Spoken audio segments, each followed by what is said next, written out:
Good morning, good evening, good afternoon, everyone.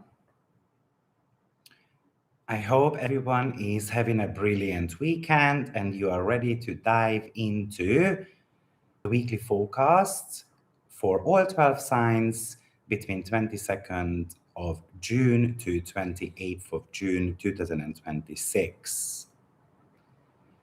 So in this video, we are going to be looking at really what is going to be happening to you next week according to your rising sign. But feel free to listen to your sun and moon sign as well. Especially you can be listening to your sun sign if you do not have an exact timing of birth. Then in that case, what you can do is you can actually put your sun onto the rising sign. This is what we call as the solar chart. And then you are building up your chart accordingly. And then you are going to be receiving house positions as well. That particular chart is going to talk to you about your mission and what you are meant to be doing this week, rather than only about concrete events. But that's also a very revealing chart, by the way. So I'm just going to wait a minute in case someone else wants to join our live session so that we can break down for each rising sign what to expect next week and how to navigate the energies through, as well as how to use it for your own advantage. I think this is exactly what astrology is super good at.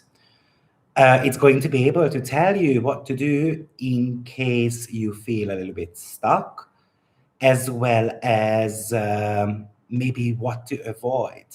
For example, if I have got a Neptune Mercury square for a few days, I'm not going to be signing a contract and so forth because I might be missing very important details. So I recommend not only just listening to the 12 sign breakdown, but you might want to be listening to the general forecast as well, which I posted yesterday, because that will include such clues like do not sign contract today, or do not go on a date on that particular date, or do not get into a fight with your neighbor, and so forth. Or watch out on the roads because this is an accident prone day, and so forth. So, welcome everyone. I hope you are having a great weekend. I think let's get going. I'm going to be sharing the screen and we are going to be starting with Aries rising sign. So, screen share. Do you let me know in the box below if you actually can see the screen? Hopefully you can, if someone would be nice enough to drop it into the chat box. Thank you very much. I'm doing really, really well.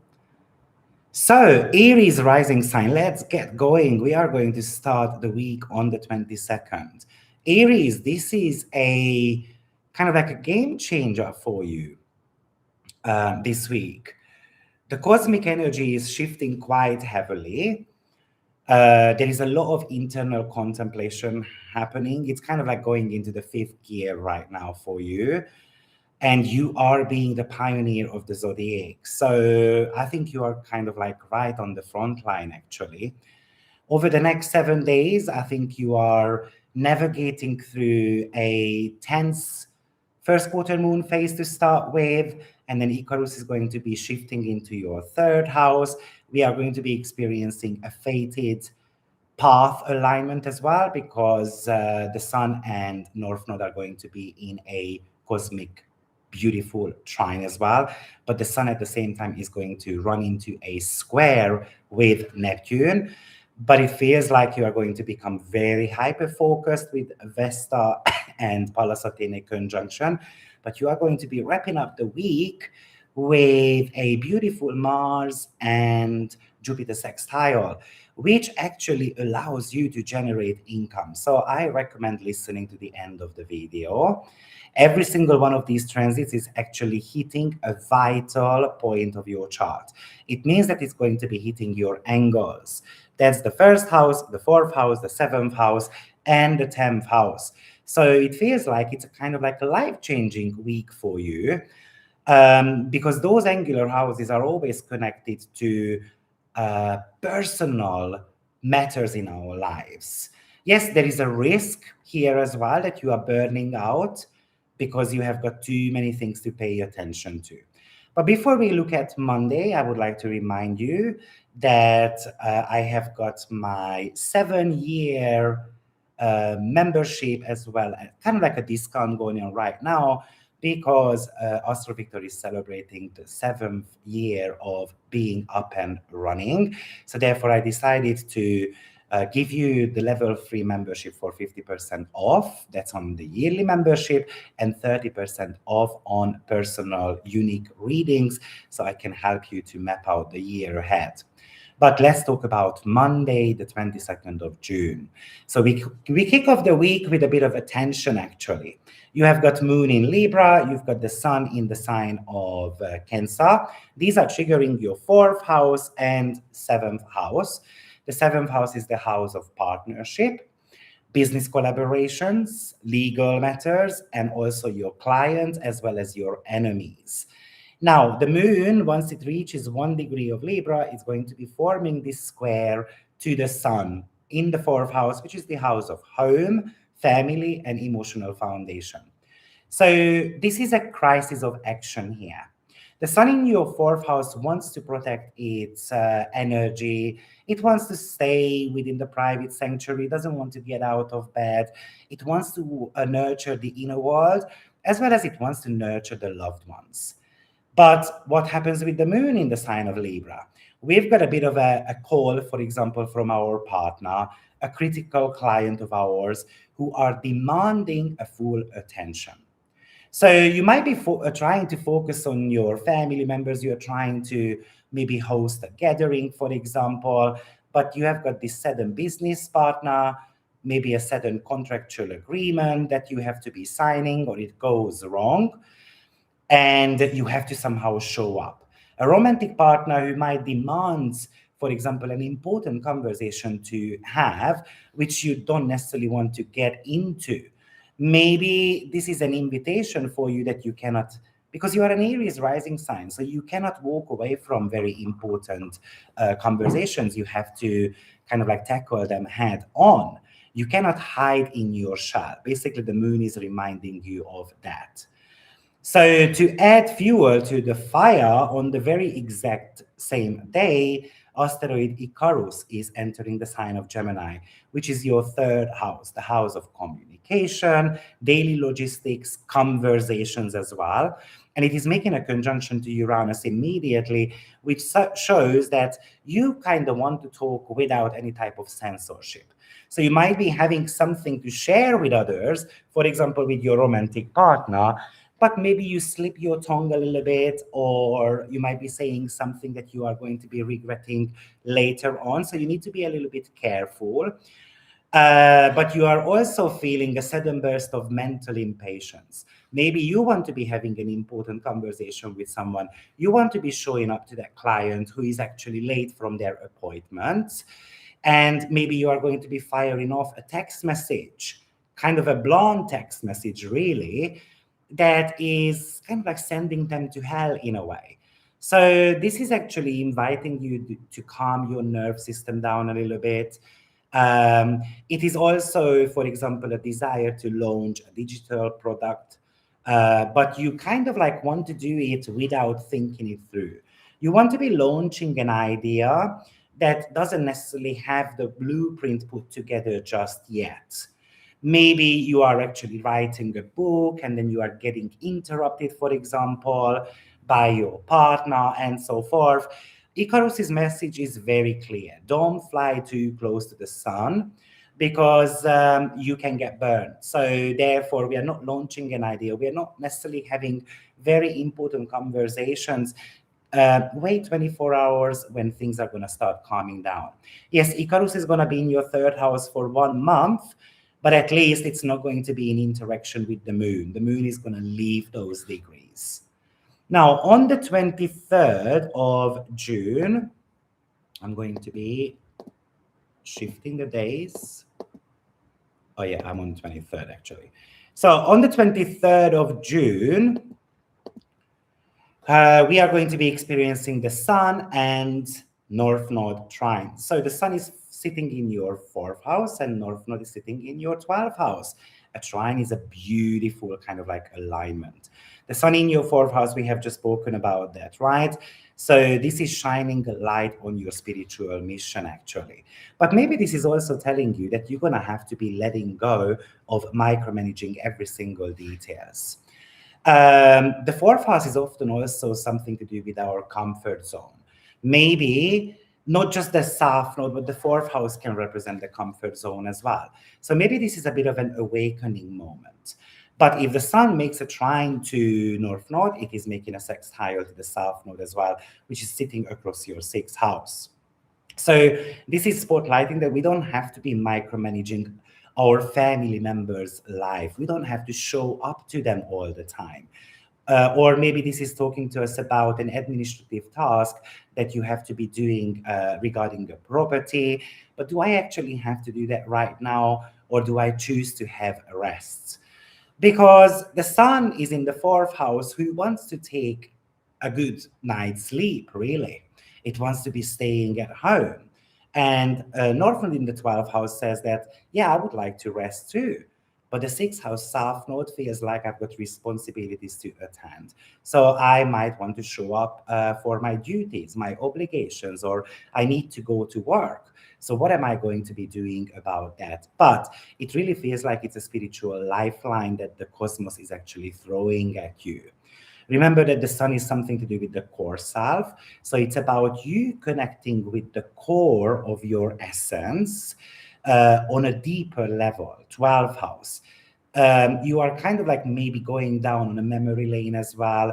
And then you start spotting certain type of patterns, maybe in regards to your upbringing, and you realize that there is something that I have to let go. There is something that I have to heal here. Maybe you have been losing sleep because you have been working 24 hours. Or maybe you are trying to mathematically calculate something. Virgo is really good at math. You are kind of like trying to do the bookkeeping and so forth. You are trying to solve a personal problem. The sixth house is always a problem solving. Maybe this is actually telling you, let me take my hands off of the wheel, basically, because the solution might be coming through while I'm meditating, sleeping, resting, when I'm calming the mind down, and then all of a sudden the solution kind of like hits me. It's very much about forgetting about the details and focusing a little bit more on the bigger picture. Also, even it could indicate that you are getting into a conversation with your parents, people that you live together with, and the South Node wants you to be right at all costs. And the North Node is telling you, what if you just let it go? What if you are the bigger person?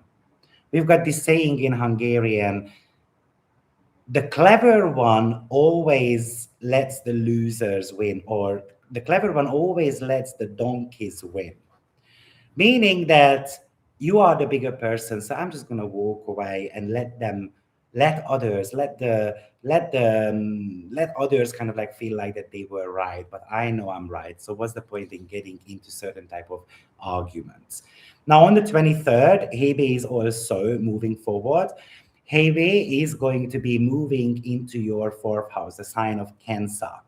And Hebe is about service. So it feels like that you are trying to give support to a member of your family. You are taking care of your house. Maybe you are going to be doing quite a huge spring clean and so forth. Maybe you are looking around what I don't need anymore in the house and I want to be giving it to a charity. Where does that come from? As soon as Hebe moves into the sign of Cancer, it makes a conjunction to the sun and, of course, a trine to North Node as well in the 12th house. And 12th house represents charities. And how does the South Node come into the picture? Well, the South Node is in a very useful house, but it kind of indicates that it's not useful for me anymore. So I'm trying to give it away. But also maybe you are just tending somehow the needs of your inner circle as well. The fourth house can represent your chosen family also. So maybe it's a community member, a best friend of yours, and so forth. But you can also end up being kind of like this shock absorber within the family, having to sort out, maybe your mom and dad are having an argument, and then somehow you feel like that you are in the middle, you are the shock absorber, and then you are trying to kind of navigate their issues. Maybe you are just going to end up cooking a nice dinner for your family members, or you are trying to somehow manage their mood as well. Remember the shadow side of Cancer, it's being the martyr. So you don't need to take on everyone's problem. Once in a while, you're going to have to be able to take care of yourself as well. Now, on June 25th, again, we have got Sun being in the spotlight. Sun is going to be moving into a square with Neptune. Now, this Sun is still falling into your fourth house, and then you can see that Neptune is sitting in your first house. That's quite a complex aspect pattern, actually, because again, another tension, it's a 90-degree angle. And this is about, imagine that there is a giant cloud over your home environment. So I'm feeling confused where I belong. I'm feeling confused whether I feel safe in this country. It could actually indicate a lot of self-doubt as well. Maybe this self-doubt is being triggered by a conversation with the family members of yours. Or maybe you are looking at some of your business goals, or maybe you kind of feel like, because the sun rule, the business goals are coming from the fifth house. The fifth house represents entrepreneurship, and then you are feeling confused whether you are on the right path or not, or you are kind of like feeling like that you have failed as a parent. So that could be also a feeling with that. Remember, this is not necessarily, you should never blame yourself for other people's action. This is something that I think this aspect is trying to teach you. Maybe, but at the same time, actually, the universe is giving you kind of like a life jacket as well, because the Venus in your fifth house. So Venus is being disposed right now by the sun. Venus is making a trine to Saturn. So while we have got Neptune, which is blurring your vision, the sun says, you know what, I need to follow my heart desire. In a way, I have to be listening to my intuition. I need to be doing something that is giving me joy as well. So maybe, like I said, the fifth house represents business entrepreneurships. So maybe this is actually, you decide that, yes, I'm confused about what exactly I want to do in life, but I'm just going to get going. I'm going to build an actual infrastructure for an idea of mine. Venus is super creative in the fifth house. Venus actually is very passionate in the fifth house. So it looks like that you are passionate about a project. You are passionate about even a romantic endeavor as well. Venus rules relationships in your life. It's the ruler of the seventh house, which represents relationships. So this could be an indication that you are ready to go on a date. You are ready to actually kind of recalibrate something in your relationship within your partnership. This is a fire trine, so fire indicates actions, but Saturn is in the part of it as well. So it says that we have to be super real about it. We're going to have to be looking at the track records. So potentially, I would say that if you are single, this is a brilliant day to go on a date. If you are in a relationship, actually, it's a really good day to commit to that relationship, to take it to the next level.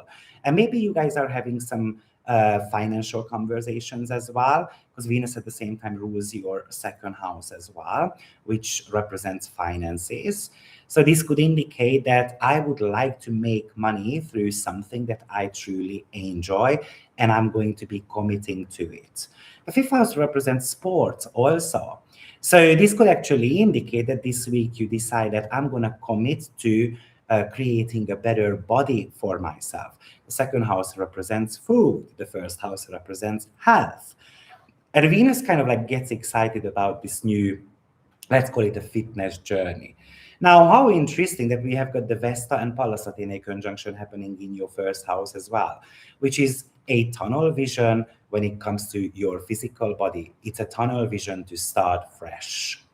So that's quite a powerful day, especially if you've got a planet on 16 degree of the cardinal signs. because that would be talking to us about that you are ready to gain your independence back. You are ready to focus on your physical body. You are ready to focus on your personal achievements.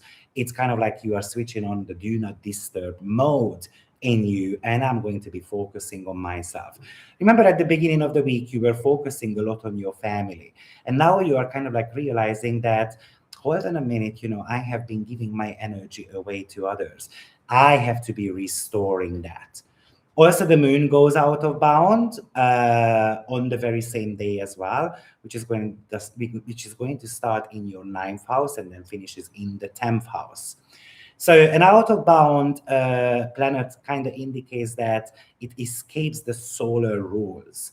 It ex- escapes the social expectations. So because it starts in the ninth house, which is the house of opportunities, expansion, belief systems, and even travel as well. So you might feel this sudden urge to break free from any type of routines over the weekend. And then you just want to go for a getaway, for example. You might even take a financial gamble. You might decide to relocate, especially with the heavy fourth house activation at the beginning of the week, where you might feel like that I don't belong here anymore. Maybe you are having some unhinged marketing ideas and you are ready to launch something, you're ready to publish something, you're ready to write a book. You can have those genius ideas with your third house activation. So, or maybe you decide that I'm just going to enjoy a bit of a creative freedom. But remember, the moon is going to go back into its normal territories 4 days after, which is going to be happening in your 10th house.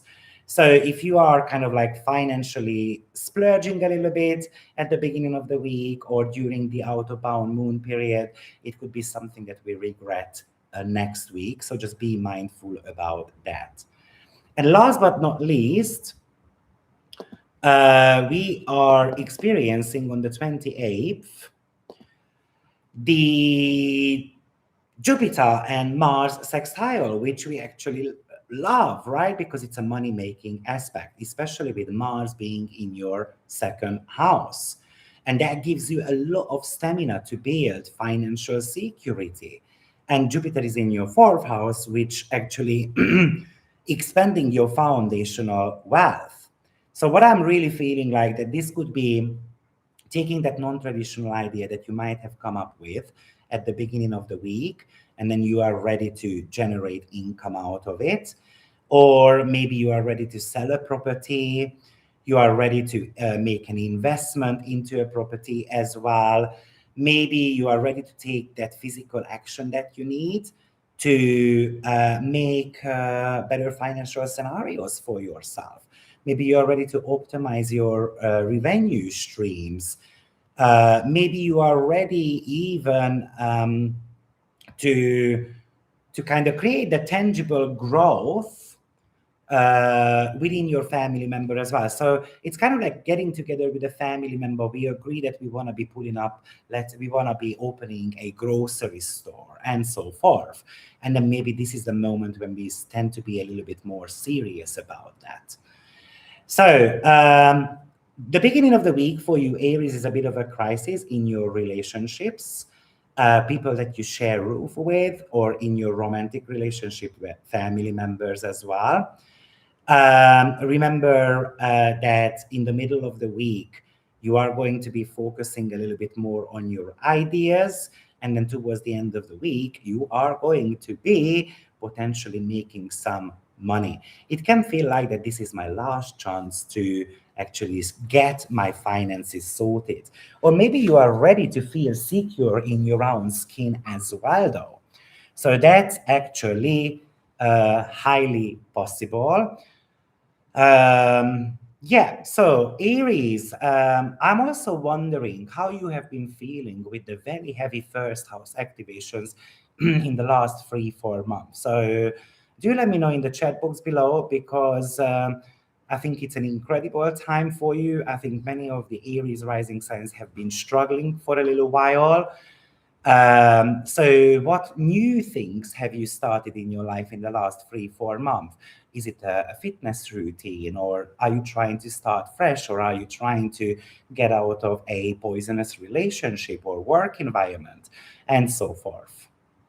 So, talking about work, by the way, for you, Saturn rules your 10th house department, right? So, Venus is making a trine to it, which is your financial planet. So, it's about a decision that I want to be earning more money. So, even that aspect would be brilliant for you to apply for new jobs as well, especially with Saturn going through your 6th house, which wants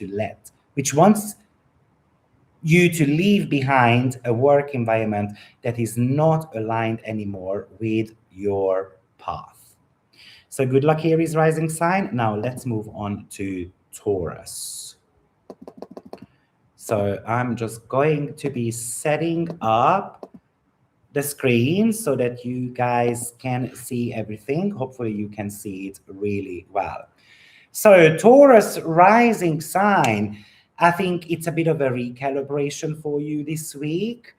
I think I think there was a lot of quiet preparation happening in your life in the last couple of months, and then now you are moving into a more active period, which actually might be generating a lot of financial ideas for you.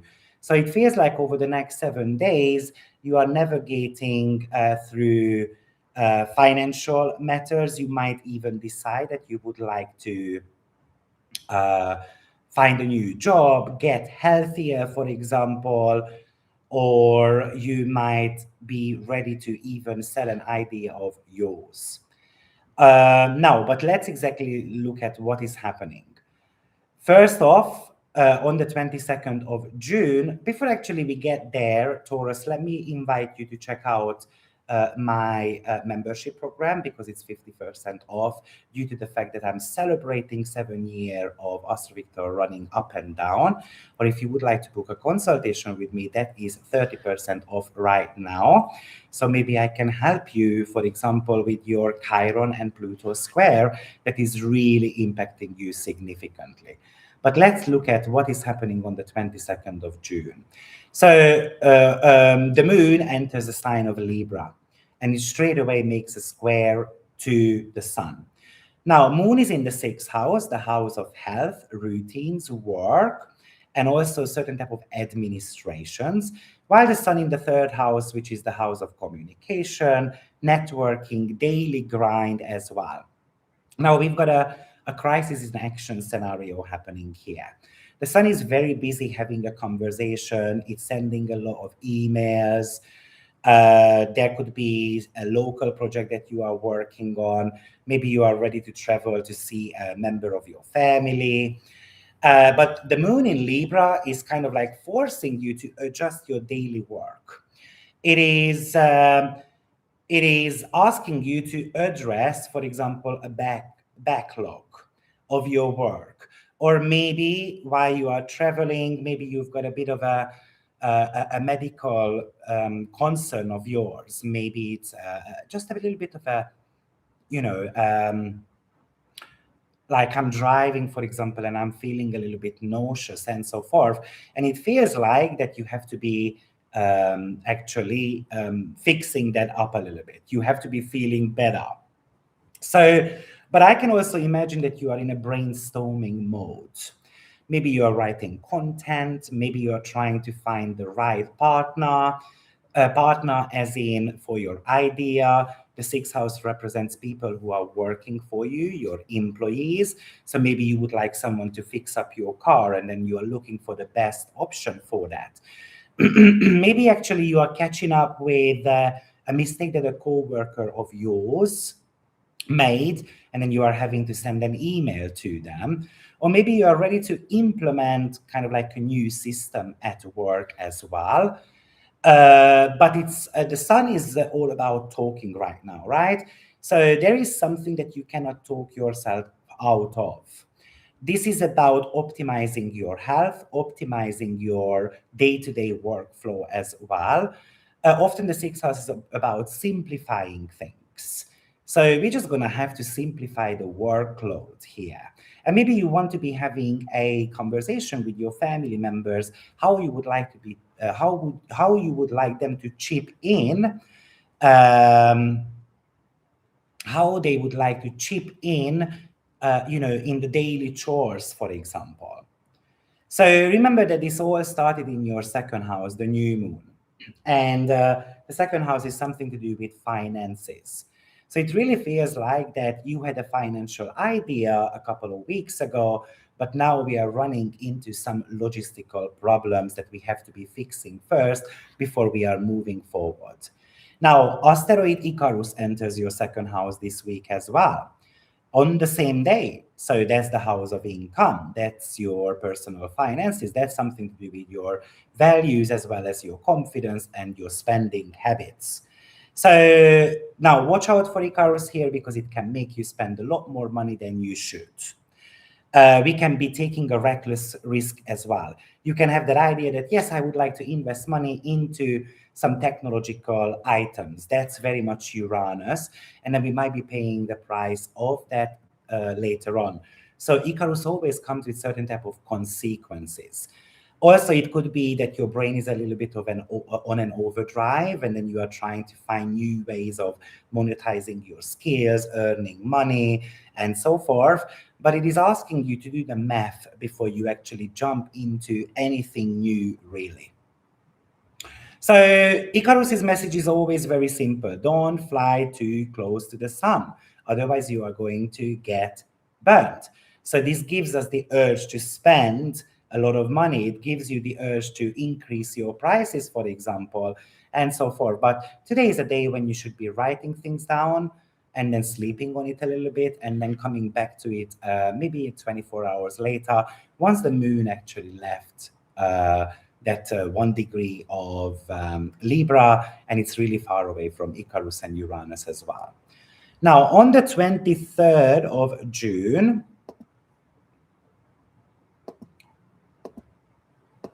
right there, the sun is running into a beautiful trine with North Node. So that friction that we kind of like experienced a little bit on the 22nd is getting lifted up. The moon has moved away from the sun, and then now the sun runs into that North Node. So we are finding ways actually of going for that long-term goal that we have been kind of like dreaming about. But also a solution can come from a friend of ours as well. Maybe we are going to be sitting down, kind of like trying to find a creative solution, and all of a sudden, somehow, a friend of yours gives you a relevant piece of information that is going to be able to take you further. This could be very much about you sitting down and then writing up a creative idea, for example. But you can be overanalyzing, unfortunately, your talents as well, because the sun is making a sextile to South Node in your fifth house, and the fifth house representing your creativity as well as your unique talents, something that would be able to put you on a stage. And you might decide that I want to walk away from a stage. But what North Node has been teaching you is that you need to be being in the public eye somehow. You need to be kind of like a leader who is communicating, who is sharing their wisdom with others. And you have got this talent right now. So if you have been thinking about going for a YouTube channel and so forth, then this could be a day to do so. This is an aspect of alignment. So if you are having some issues with a friend of yours, for example, this might be kind of like certain type of peace talks, or maybe if you have been struggling to get your content be seen, then this could be a breakthrough moment. Maybe you are sitting down, kind of like analyzing a little bit your channel, and then you notice that, oh, there is A/B texting happening, for example, on YouTube, and I haven't tried that yet. Or, those little functions, which is actually very Virgo-like. I always say that we don't have to walk away from the South Node. We have to integrate that into our life, but we shouldn't get bogged down in little details, because then we are not focusing on the bigger picture. We are not, the fifth house is short-term solutions. And you might be focusing a lot on short-term solutions, like you are selling an item, for example, but why are we not focusing on the bigger picture? Why are we not focusing on the longer vision as well? Maybe you need to be focusing a little bit more also of how you can serve your audience, how you can serve your community, for example. It really feels like that you are going to be experiencing an intuitive breakthrough. It might be that you are meeting a person and it's a kind of fated connection as well, though. Now, on the 24th of June, and in the meantime, Taurus, I would like to ask how you have been feeling. Obviously, Chiron has been in your first house now the last couple of days. So I'm really wondering, are you feeling some type of change or, yeah, do you let me know in the chat box below. But on the 24th of June, asteroid Hebe enters your third house as well. And of course, it's going to be making a conjunction to the sun immediately, and Hebe is going to be enshrined to your north node as well. So Hebe represents how and where we give our energy away, who we want to support. So Hebe enters your communication sector of your chart. So it feels like that you are giving maybe an unsolicited piece of advice, for example, to a sibling of yours or a family members of yours. Even it could be a coworker, someone that you talk to on a daily basis, or a friend of yours. Now, remember that people has to be asking for help, has to be asking for a piece of advice. Otherwise, you have just kind of like wasted energy. So I can imagine that, but also you can be playing the role of kind of like that you have to be looking after someone's phone, or you have to be looking after a document, for example. And it might be making you a little bit anxious as well. Or you might be feeling this very strong urge to reply to every single email and text message and so forth. Or you might be trying to get a little bit more organized about collecting the right documents. That comes from Hebe sextiling South Node as well in the fifth house. So you are trying to get some information about your ex-boyfriend, or you are trying to collect enough documents for your child's education, because the third house can represent schools as well. The fifth house is your children. Or you are trying to over-explain yourself. You are trying to kind of like over-explain why you are feeling in certain ways. And remember, you don't need the permission of others to explain why you are feeling in certain ways. Those are your feelings. However, there is a saying which I love: feelings are not facts. And when you have got Cancer on the third house cusp, that's actually a very important statement for you. So, and Hebe might be reminding you with the Sun and North Node combination that you have been taking your feelings, your intuition, like a piece of fact. Also, maybe there is a bit of a dispute happening in your local community, among neighbors, among siblings, and then somehow you are facilitating these.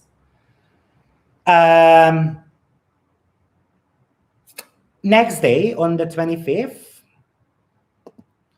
it's so annoying that I have to be going back and forth to change the screen, but I haven't found a better way to do that. If someone knows, do let me know in the chat box below. But the sun runs into a square with Neptune in your 12th house. And the 12th house is the house of subconscious, hidden vulnerabilities, our bad habits as well, the unseen. So when Neptune squares the sun from the 12th house, it acts like a mental fog. So you might have got something to say, but you do not know how to actually say that out loud. You might have got kind of like this burning desire to talk about a secret, but you don't know whether to trust people. There is an irrational anxiety happening here, Maybe potentially your brain is running 24/7 right now, and then you don't know how to switch that off. You might be having certain type of ideas, but you are unsure whether these ideas are clear enough or something is misleading. You can get a misleading piece of information. Someone can actually lie to you. Maybe you are going to catch your best friend lying to you, or your neighbor or your siblings about something. Or you might be wondering that you are having a conversation with someone, and am I clear here? Or am I silly? Have I kind of like misread the room? Am I not seeing something clearly? Because 2 days ago the signs were clear, but now there is certain type of a self-doubt going on. So it's a little bit like I'm feeling lost. I don't necessarily understand what others are telling me, even what others are expecting from me. That could be a topic as well. So it's a bit of a subconscious fog, really. So just be mindful about it. This is not a day when you should be signing a contract, because the third house can represent contracts as well. And on top of that, the moon goes through the seventh house as well.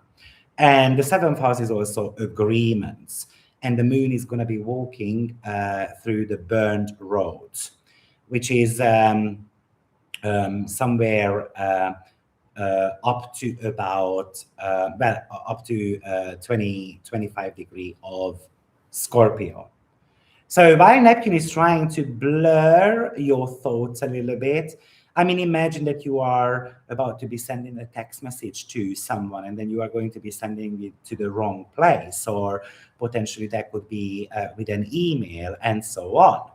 So thank God you get a bit of a curveball there, because Venus is making a trine to Saturn. And that's important because the Sun disposes Venus right now. So that's a bit of a balancing out act there. Venus is sitting across your fourth house, which is Venus wants to bring beauty there.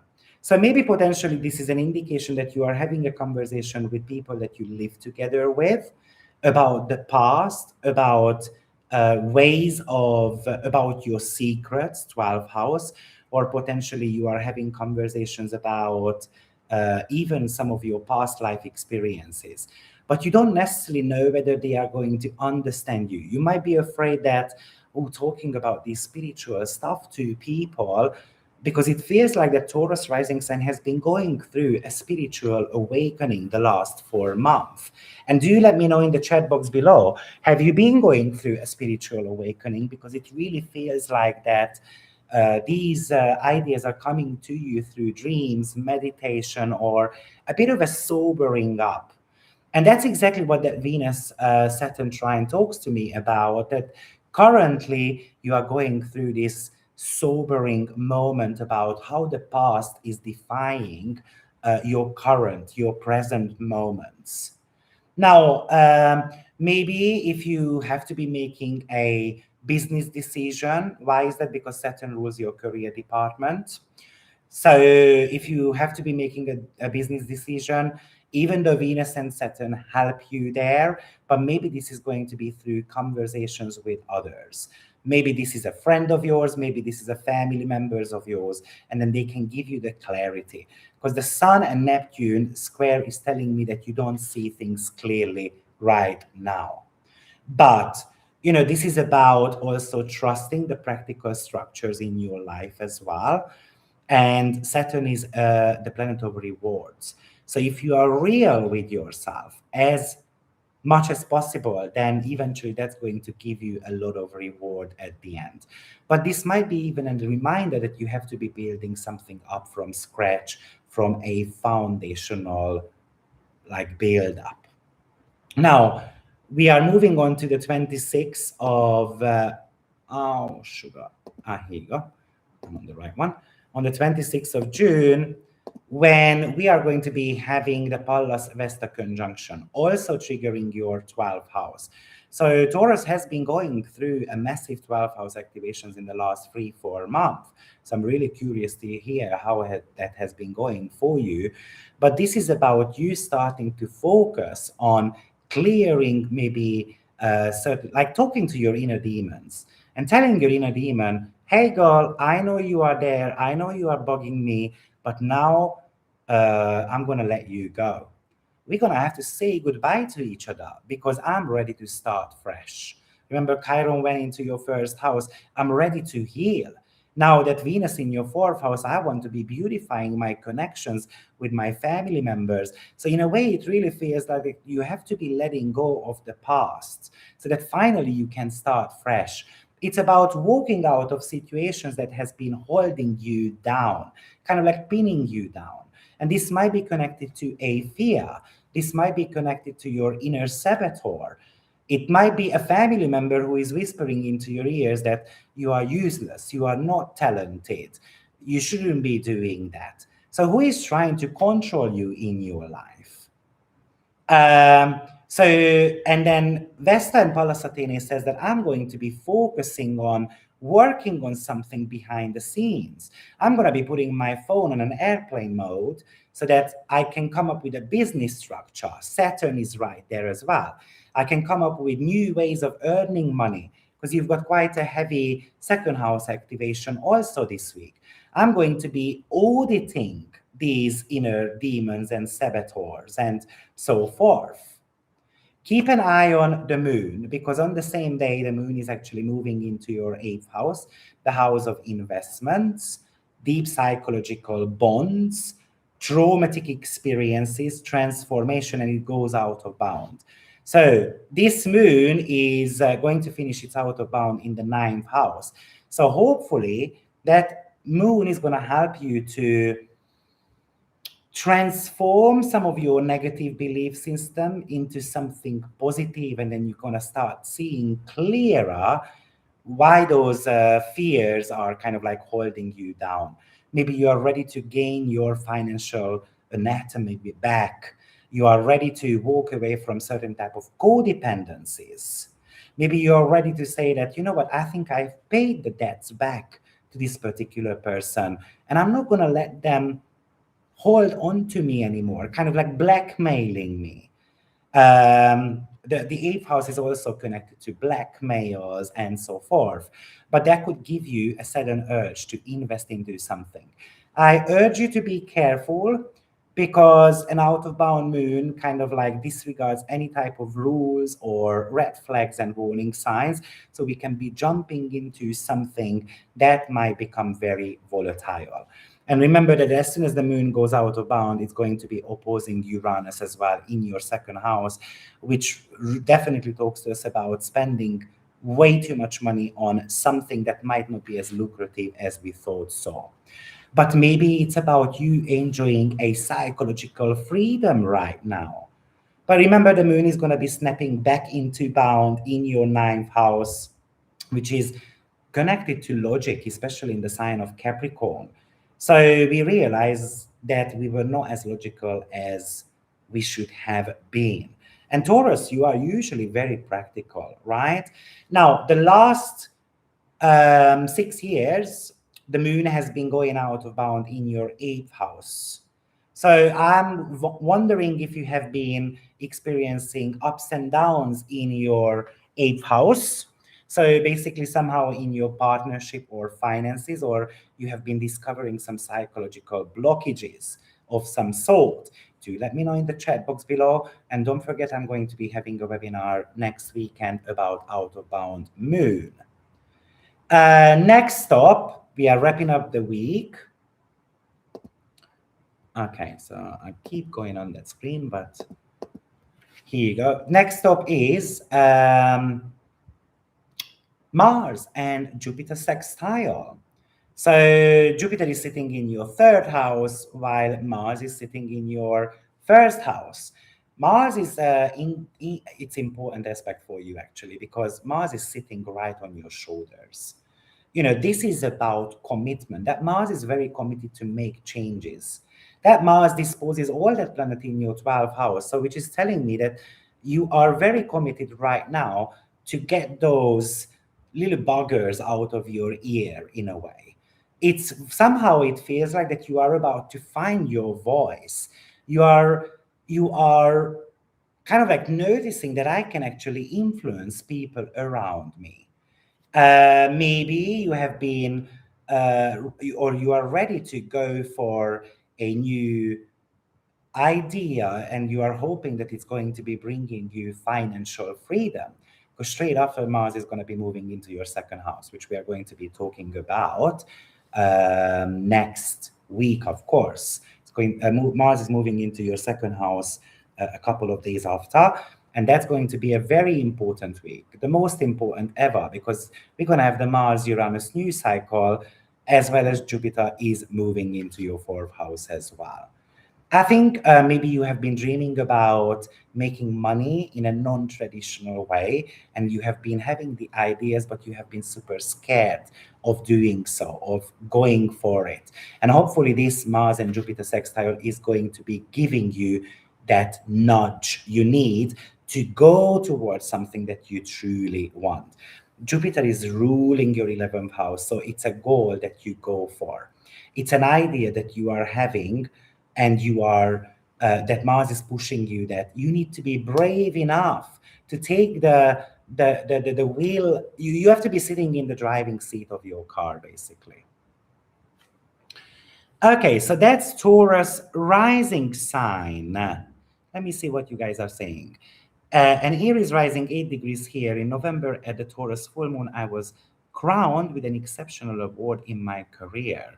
But since this year, I have felt lost, thinking of writing a memoir, maybe. Yes, or maybe you feel like that you have reached a peak and then now you are craving for something completely new. I would not be shocked about that. I'm interested in the Out of Bound Moon webinar. Yeah, check it out. It's going to be next weekend. Thank you for all these amazing videos. My pleasure. But now let's move on to Gemini rising sign. So if I wanted to speak to each rising sign for about 10 minutes. And guess what we are doing now? I've spoken to each rising sign for about 20 minutes. So not that good. I mean, it's good, but I've been talking way too much. Okay, so here you go. Gemini rising sign. You should be able to see your screen. But Gemini rising, I think, again, there is a huge spotlight on Gemini also, because firstly, Icarus is entering your first house, making that conjunction to Uranus, and then Icarus is making a connection to North Node and the South Node as well. So it really feels like that this is a week when you can step into your spotlight. You can actually start driving your own car rather than allowing others to drive the car. It really feels like that there is a lot of focus happening on your financial goals, on your talents, on um, on uh, um, on your networking abilities as well with the 11th house activations. So it feels like that the next 7 days you are going to be focusing on these topics. But let's actually break that down. What's very important is that to mention that every single transit is actually hitting quite like an angular point in your chart. So you've got a first house and the 10th house activations. So you seem to be making a big decision in the upcoming weeks. But I would make sure that you listen to the end of the video, because there is a massive wealth building aspect going on for you as well. But before we get into that, I would like to invite you to check out my membership program. I'm celebrating 7 years of AstroViktor running up and down. So I decided to give my level 3 yearly membership for 50% off. You get 200 webinars or courses for about $500. So it's a super good deal, and you can watch it as many times as you would like to. Or you can have a reading with me, 30% discount right now. But let's break down what is happening for you. So on the 22nd of June, Moon moves into the sign of Libra, which is your 5th house, and it gets into a square with the Sun in your 1st house. This is what we call as a crisis of action. We call it as the 1st quarter moon phase. Now, the Sun is spotlighting your finances. It's spotlighting your self-worth as well as your expenditures, for example, or your talents. And the moon is all about wanting to have fun. It wants to go on a date. It wants to be connecting someone emotionally with someone emotionally. It actually feels like that I want to be doing something creative. So I can imagine that you have been playing safe a little bit financially. For example, maybe you have been focusing on making sure that I can pay the mortgage or I can pay the rent, or I can put food on the table, I can feed my family, and so forth. But then the moon comes around who says that I want to have some fun. I want to go on holiday. I want to be maybe resting even a little bit because we go on holiday to be able to kind of switch off a little bit, right? So this could really talk to us about that. I want to be walking away from this idea of kind of like looking at the bank statements and the spreadsheets all the time because I haven't bought a dress for myself for ages.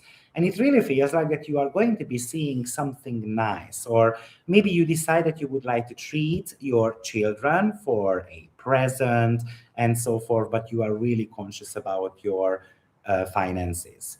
Now, I can also imagine that you are focused, like, because Icarus is moving into your first house as well.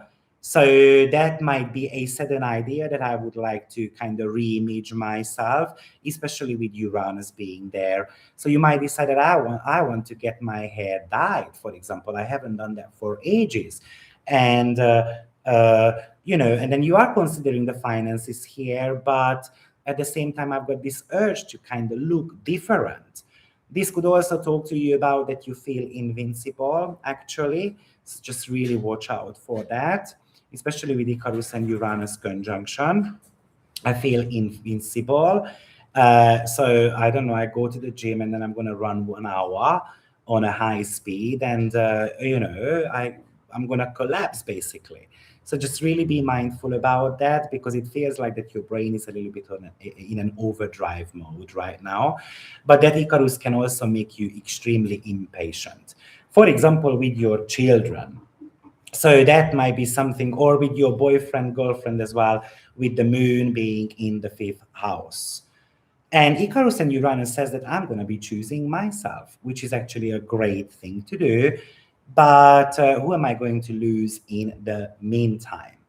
I can also imagine that you are going to be having some conversations with others, and you can become very blunt, and then you start kind of like burning the bridge with someone. You might feel like that someone is actually ghosting you.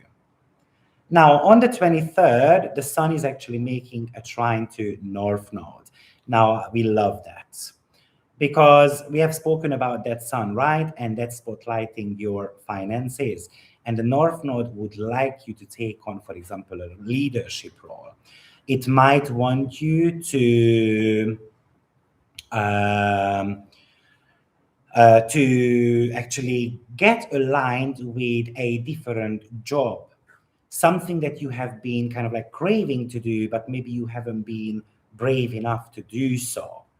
So what I'm kind of like wondering here is that you are ready to actually apply for new jobs. You are ready to maybe walk out of a workplace from one day to another because you are getting tired of something. And but the South Node is keeping you in a comfort zone still. And that is telling you that I've got kids to raise, I've got mortgage to pay, I've got rent to pay, I've got people to look after. But this North Node is somehow inviting you that finally you need to go towards a job that you actually have been wanting to do. Or maybe it is more aligned with your own principles. Sun in the second house. Second house represents principles. It really feels like that if you're applying for new jobs, you might actually get the green light this week. So I would kind of like do that.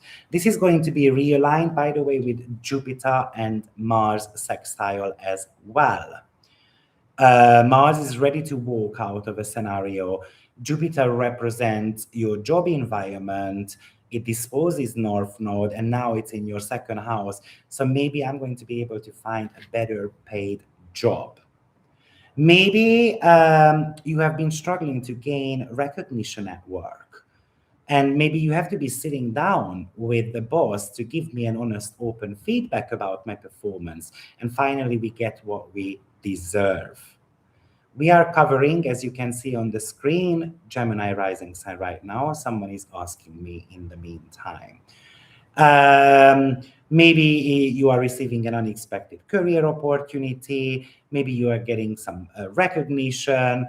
Maybe it's finally a breakthrough that is going to be kind of like leading to an elevation of your status as well. This could talk to us about promotion also. Now, Hebe enters your second house this week as well, and making a conjunction to the sun, again, trying to north node as well. Remember, Hebe represents where we tend to give energy away and where we support others. So I can imagine that you are lending money, for example, to a member of your family, or I can imagine that you are giving kind of like an emotional like you are tending the emotional needs of others, or potentially I can imagine that you kind of giving a shoulder to cry on to someone.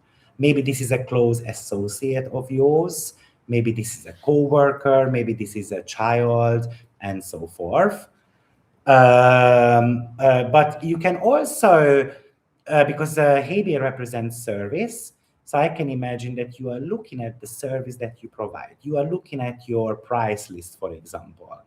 And while the Sun and North Node is thinking I should increase my prices, Hebe is thinking of others. Oh, but we are in an economic situation right now. People don't have money. What if I raise my prices and then I'm going to lose clients and so forth? So that could be about overextension of yourself, giving way too much of yourself to others, which might be burning somehow, burning you out in a way. Maybe Hebe in the second house might be the representation of discounting your own value somehow, just to soothe other people's needs, Cancer, other people's moods, and so forth. Then the sun is running into a square with Neptune. And Neptune is sitting in your second house, 11th house, which is the house of community, social circles, friends, long-term gains and hopes. So when I was talking about you potentially giving money to someone, that might be a friend of yours. And this is asking you to make sure that you are giving that money, for example, to the right person. Maybe it's a bit of a doubt. Are they going to give the money back to me? Can I trust this person? And so forth. But also, maybe you have had these ideas that I would like to launch this service, this new service, for example. And then all of a sudden, we can start feeling that doubt. But are people going to, want that type of service or not? There could be a bit of a paranoia as well about what others think of me if I'm increasing my prices, what my friends are going to think of me, and so forth. Or it's kind of like maybe you are posting a video, and is she for real? Did she think that what she said? Maybe actually you kind of feel like that. Am I kind of like out of touch? When I want to increase my prices, or of course that Sun and Neptune could be an indication that you are inviting out your friends and then you are going to end up paying the bill as well. And then it could be something that we might be regretting later on. Thank God the Sun disposes Venus, who on the very same day is going to be making a trine to Saturn as well. So it feels like if you are sitting down and having a honest, open conversation with these people, maybe about your financial outlook, about that you are being overstretched financially and so forth, then they would understand. As well as potentially, because Venus is very creative, like it's a creative writing in the third house. It's a beautifully written idea. And maybe you are ready to post a newsletter or an article that you have been kind of like crafting, for example. Or you might be ready to have a serious conversation with a relative of yours, a friend of yours, a neighbor of yours, and the trine would allow you to come up with a solution. I mean, imagine if someone is owing you money and then you are sitting down with them talking that through. Maybe you have to be making a decision about a collaborative project, a contractual agreement. Maybe you are ready to like draft a campaign. But with the third house, this is all about looking at, the data, looking at that agreement. That's where Saturn is actually helping you. It's a bit of a streamlining the communication channels that I also use to be able to make that money.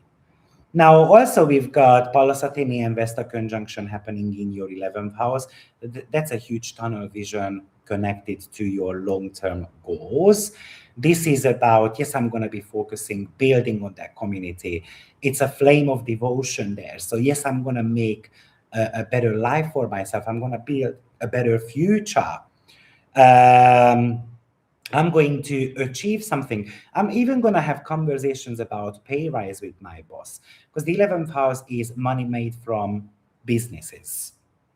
So that's why the pay rise belongs to the 11th house. Or maybe you have, and like I said, the sun is really focusing on your finances. So this is about the growth of finances for you this week, Gemini rising sign. And it feels like that you are coming up with all the ideas possible to generate more income. Um, Maybe you are ready to launch a digital system or a learning platform, for example, with Venus being in your third house, and so on. The moon goes out of bound in your seventh house, so you might be reaching out to people. Maybe you're gonna get a lot of clients within a few days, and then you get super excited about it. It doesn't mean it's gonna last forever, though. Maybe actually a client of yours or your husband, your wife are kind of like going off of the leash a little bit. Maybe actually you have got the urge to walk out of a relationship because the moon goes out of bound in your seventh house, the house of agreements, partnership, business partnership, collaborations, and so forth. And I can imagine that um, this might be even a desire to have a short trip with Venus in your third house, Moon in the seventh house. Let's do a bit of a getaway. Let's jump into a car with a couple of friends of yours. Basically, this is going to be a beautiful grand trine between the Moon, Saturn, and Moon. It is all activating your social houses. In the meantime, I have a question for you, Gemini. How have you been feeling with Uranus moved into your first house? Because obviously that might be electrifying you. That wants you to have a lot more freedom in your life. So I'm really curious to hear how you have been doing. But the moon then moves into Capricorn and it goes inbound in your eighth house. So we are going to be falling back into those financial considerations. Maybe we have taken an emotional risk or a financial risk of some sort because the moon rules your second house, and then we get back into reality. Maybe we are looking at our credit cards and then we spent a lot more money on that trip that we expected. But it really feels like with the Mars and Jupiter sextile at the end of the week on the 28th, that you are going to be able to monetize a skill of yours and then start generating more income. But once Jupiter moves into Leo, it's going to be all about visibility for you. But we're going to be talking about that next week on a live session shortly. So that's pretty much Gemini rising sign. Gemini, make sure you subscribe, turn the notification on, as well as prepare your calendar for next Saturday at 5 p.m. because we are going to be talking about Jupiter in Leo, and that should be a longer video. So let me see what you guys have been up to. Hello from Norway. Hi from Norway. How is the weather in Norway?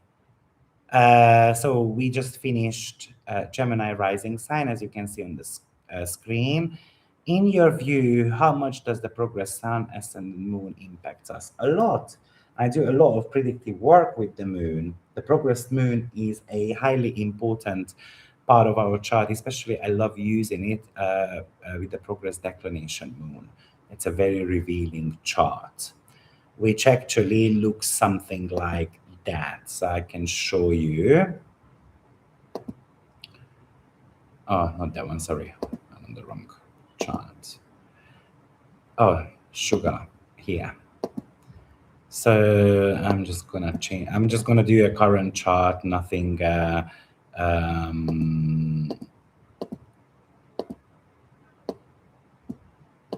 you go. So this is a very revealing chart, and the progress moon is crossing certain points. There is always something major happening. So that's how it looks like. So I love working with the progress moons. Okay, so, but I think I managed to, no, I didn't manage to do anything wrong. So let's move on to Cancer rising sign, because we've got still a lot of charts to cover.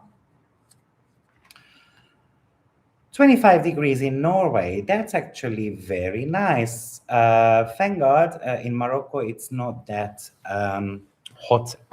Actually, last year it was already 48 degrees around this time. And we are hitting about 33, 35 degrees, so that's pretty okay. But Cancer rising sign, I have a question for you straight away, Cancer. How have you been doing with Jupiter in the first house? Because often what happens is that, pop astrology tends to say that, oh, the greatest things are going to happen to Cancer and they are the luckiest sign of all, and so forth, which might be the case for some, but it's not necessarily the case for everyone. And, Jupiter is often a bit of a cruel planet because it can magnify your biggest problems. It can magnify your physical health issues. It can cause you weight gain. It can cause you problems, especially if you are running around without a vision. So I'm very curious to hear how you have been doing with Jupiter in your first house. And of course, this is a very important question because now the sun is spotlighting you this week as well. So have you been taking care of yourself? The very first aspect of the week is a sun and moon square. So it's a crisis within your physical body. It feels like you are at a crossroads. Maybe it's at the crossroad where you have to choose to walk away from someone in your life, or to kind of separate yourself from the past, or even walk away from a job as well, because the sun is going to be squaring your Neptune in the 10th house, right? And I'm feeling confused. Can I walk away from this job? Am I at the right path? And so forth. And it really feels like with the sun and North Node trine, you are learning about your destiny. You are learning about how to start fresh, how to build up a better life for yourself. So it's an important week for you, Cancer. But before we get into that, let me remind you that I'm celebrating 7 years of AstroViktor Academy, and therefore I'm giving 50% discount on my level 3 membership for 1 week, as well as 30% off on my personal readings. So I might be able to help you navigate your year ahead. So first up is moon in your 4th house squaring of the sun. And the moon is the foundation. The moon is in the house of family as well as your roots. So are you feeling that you are at the right place? Are you feeling that you are surrounded by the right people? The 4th house is the core of your chart. The moon in the 4th house is often getting stuck in memories. It's kind of like remembering the past. It doesn't want to walk away from situations because something that feels more familiar. But the sun wants you to focus on your own project. The sun wants you to focus on your health, on your vitality. It wants you to get in shape. It wants you to practice a lot of self-care. But the moon is attending the needs of family members, kids, parents, husbands, and so forth. So are you able to kind of draw a line? So that's going to be one of the major question there. It is telling you that the growth is going to be happening because this is actually a growing moon. So the growth is going to be happening when you are able to step up to harmonize a little bit your personal desires, and you are able to balance it out with your domestic responsibilities without retreating into your own shell. Remember, it all started in your 12th house because the new moon took place in your 12th house. So hopefully you made an intention that you are going to let go of the past, but maybe you are still somehow clinging on. Now, to add a bit of a fuel to this, on the same day, Icarus enters your 12th house as well. The house of vulnerabilities, subconscious matters, something that you might be doing behind the scenes. Now, that's also interesting because the sun is having a spotlight on you, and it wants you to get out there. It wants you to be seen. It is spotlighting you because it wants you to be seen in a way, like it wants you to apply for that new job with the Sun and Neptune square. But then the moon is really considerate about the past, maybe past failures, maybe very conscious about obligations and so forth. But now Icarus is moving into the 12th house, so that's like a sleepless night. The mind is on overdrive, it cannot focus, it is having maybe multiple dreams, nightmares, and so forth. And I'm trying to kind of figure out what they mean. And maybe you want to be writing them down. You want to be able to learn to kind of decode those. But Icarus is all about freedom. It's kind of like you are breaking out of a mental jail that you have been locked up, you have been a prisoner of. Maybe it's a belief system that you have to be giving all your energy away to your loved ones and disregarding your, let's say, physical well being, for example. This is somehow you wanting to gain your freedom back in a way. And maybe you are contemplating on a like what decision to make of some sort. Icarus, though, still tells you that you might be making an immature decision right now. So just wait a couple of days or so. Let's wait for the moon to get out of the fourth house. Because, of course, that Icarus is making a kind of reactivates the entire sun and moon square. So it can make you a little bit reckless. On the next day, the sun is making 23rd, the sun is making that trine to North Node. And that's about a alignment, really. The ninth house is about your higher wisdom, your belief system. It feels like that the sun spotlights a belief system of yours, and then you are ready to walk out of that belief system, hopefully.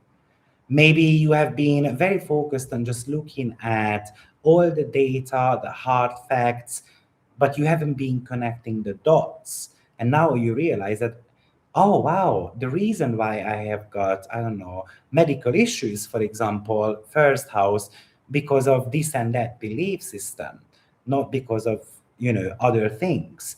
It feels like that maybe with that South Node, you have been drowning yourself in back and forth text messages. Maybe that's with a boss of yours, maybe a sibling of yours, and so forth.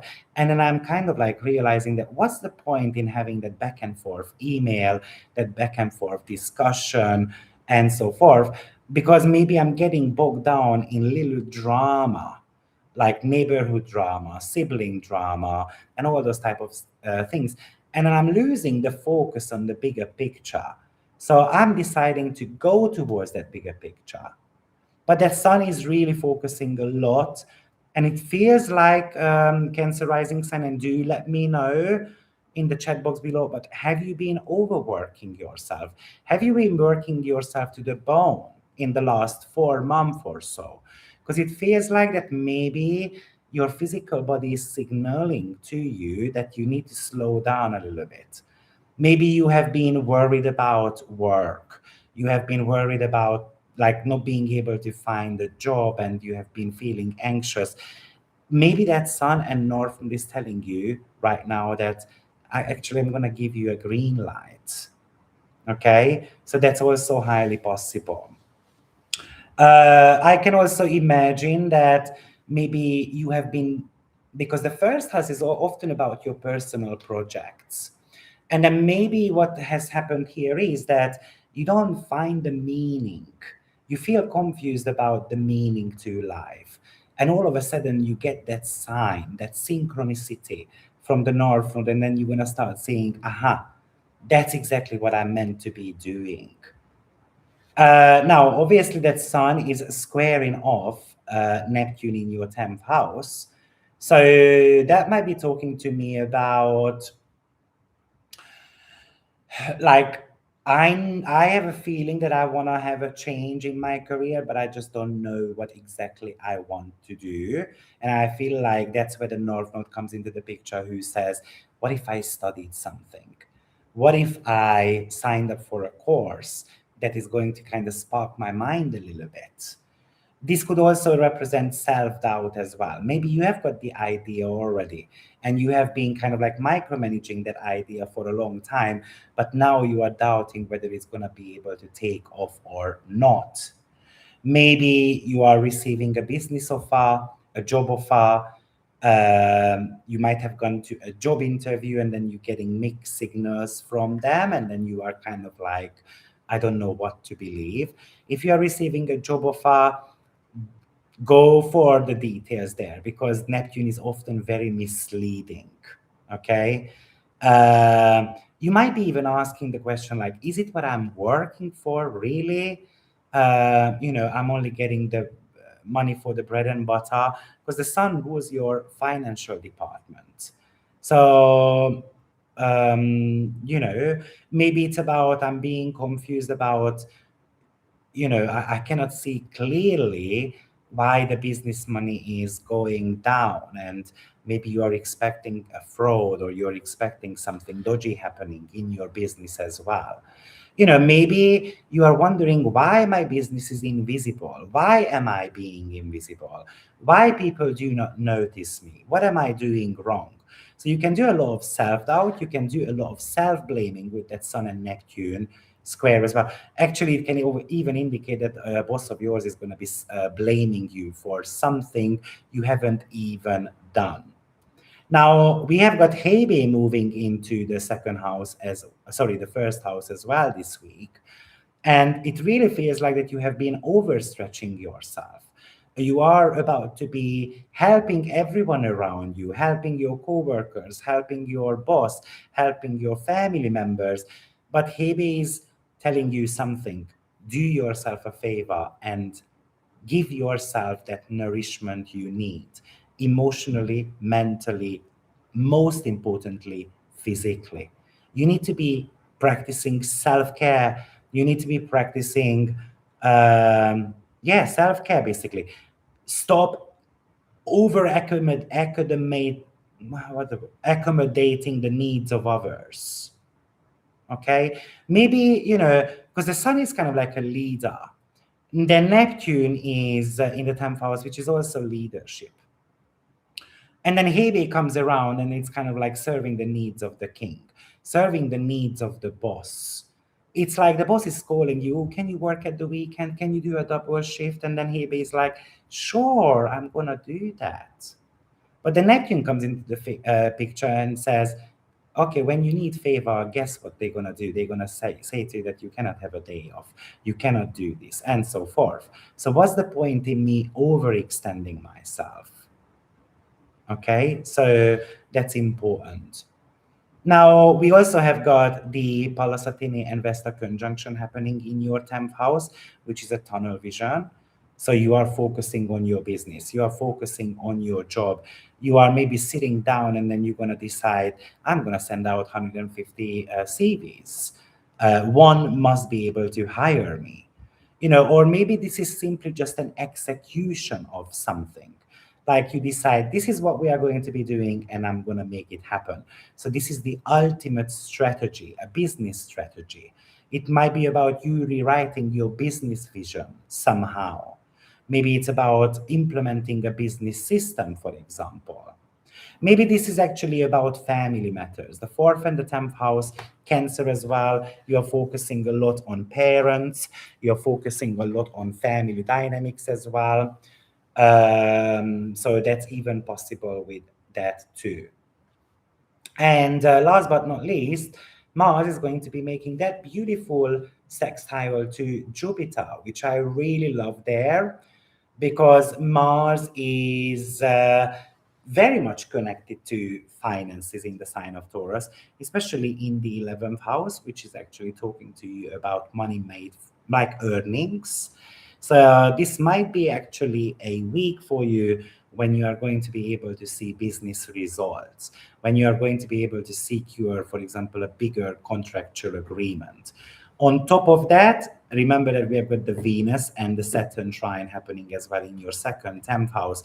So that is also about securing a business position, securing a client. Saturn rules client in your chart, is the ruler of the 7th house. So maybe you are working for bonus right now, and you are kind of like at the finish line, and then finally you get that big contractual agreement, and you are going to get qualified for a bonus also. Maybe Mars can also represent that you have been focusing on building up a community, for example. And then Jupiter is the planet of growth. So all of a sudden you are being somehow seen. The moon goes out of bound this week, and guess where it goes out of bound? In your 6th house. So Cancer, this week is all about work for you. It's all about health for you. And what it really feels like is that your health or your physical well-being is really impacted by the work that you do. And it really feels like that you have been stressing over the security of your work. You have been trying to make changes in your life, but you are scared to do so. Now, this out of bound moon might be actually deciding to shut the door behind you, walking out of it, and but we can be regretting that later on, though. Maybe you are getting a great job opportunity. Make sure that you don't resign before you sign the contract, because 4 days after we can regret our decisions also. So, Cancer rising sign, make sure you subscribe. Everyone, please press like and mark down 5 p.m. next Saturday in your calendar, Hungary, Budapest time, because I'm going to be making a live video about Jupiter in Leo. And that should be a super important video. Okay. Jupiter gives you what you need and not what you want. I agree. And sometimes we need tough love. And Jupiter knows that. Congrats on 7 years. I look forward to getting a reading, working on generating income. Good luck. Cancer rising, definitely weight gain. Hi, Victor. Hi. Hi, everyone. So let's move on to Leo rising sign. And then after, I'm just going to take a 1-minute break. So Leo rising sign, firstly, you have got quite a strong 12th house activation happening, which is telling me that you have to be able to rest. You have to work on something creative behind the scenes. You have got quite a strong 11th house activation as well as 9th house activation happening for you this week. So when I'm thinking about those houses all together, it is somehow telling me that the week ahead of you is all about some creative projects, something that you are trying to learn, for example, learning a creative project. It's very much about you want to be following the heart desire of your own. It really feels like that maybe you have got a public message that you want to make, you have got something to launch here, something that you have been working on behind the scenes for a while. But the week is starting for you with a first quarter moon square. And the sun is in your 12th house, while the moon is in your third house. And this is all started, the new moon started in your 11th house, which is your long term goals. It feels like that you started kind of curating a long term goal for yourself. But now we are meeting somehow the first logistical era, or the first logistical kind of like bottleneck that you have to be able to talk out. Maybe you have been talking about a like a long-term goal for a while, and then you realize that I was speaking the big game somehow, and then now I have to be adjusting my message. It feels like that you have got a message to share, and you have been thinking about kind of like how to speak up about something. Maybe you have been silencing your voice. You don't want to be sharing your opinion with others. But this week, it's really about you have to be opening up your mouth. You have to be sitting down and then having some potentially tough conversations with others. I'm just wondering if these conversations with the Venus and Juno opposition in your first and seventh house is going to be connected to a partnership of yours, because your seventh house is also ruled by Saturn, and Saturn and Venus are also trining. Maybe you feel like that you are not being supported in your partnerships. Maybe you feel like that you are not listened to, and you want to be sitting down having these tough conversations. But it feels like that this is going to be opening a new, like a communication channel between you and another person. But before we get into this deeper, let me just remind you that all my personal readings are on 30% off, and my membership is on 50% off, because we are celebrating 7 years of AstroViktor up and running. So the first up is that first quarter moon phase. That's, I think it's a very important one. That's a crisis of action. So the sun in the 12th house wants to rest, but the moon in the third house has got the local errands to run.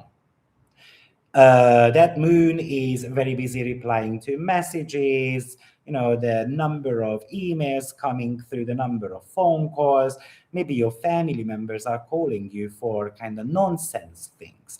Like, Mommy, I don't know where my lunchbox is. Mommy, this and that. And you are trying to rest, you are trying to retreat, you are trying to do something kind of like creative behind the scenes. Maybe it's going to be your neighbor calling you for something, or you get a text message from a neighbor of yours, a sibling of yours. Even it could be a parent of yours, and somehow this is kind of like disturbing you. This is kind of like a bit annoying. This is disrupting somehow my daily routines as well. It feels like that you have got so much going on right now that that you are on the verge of kind of like mentally breaking down. You don't know how to rest and how to run your local errands at the same time.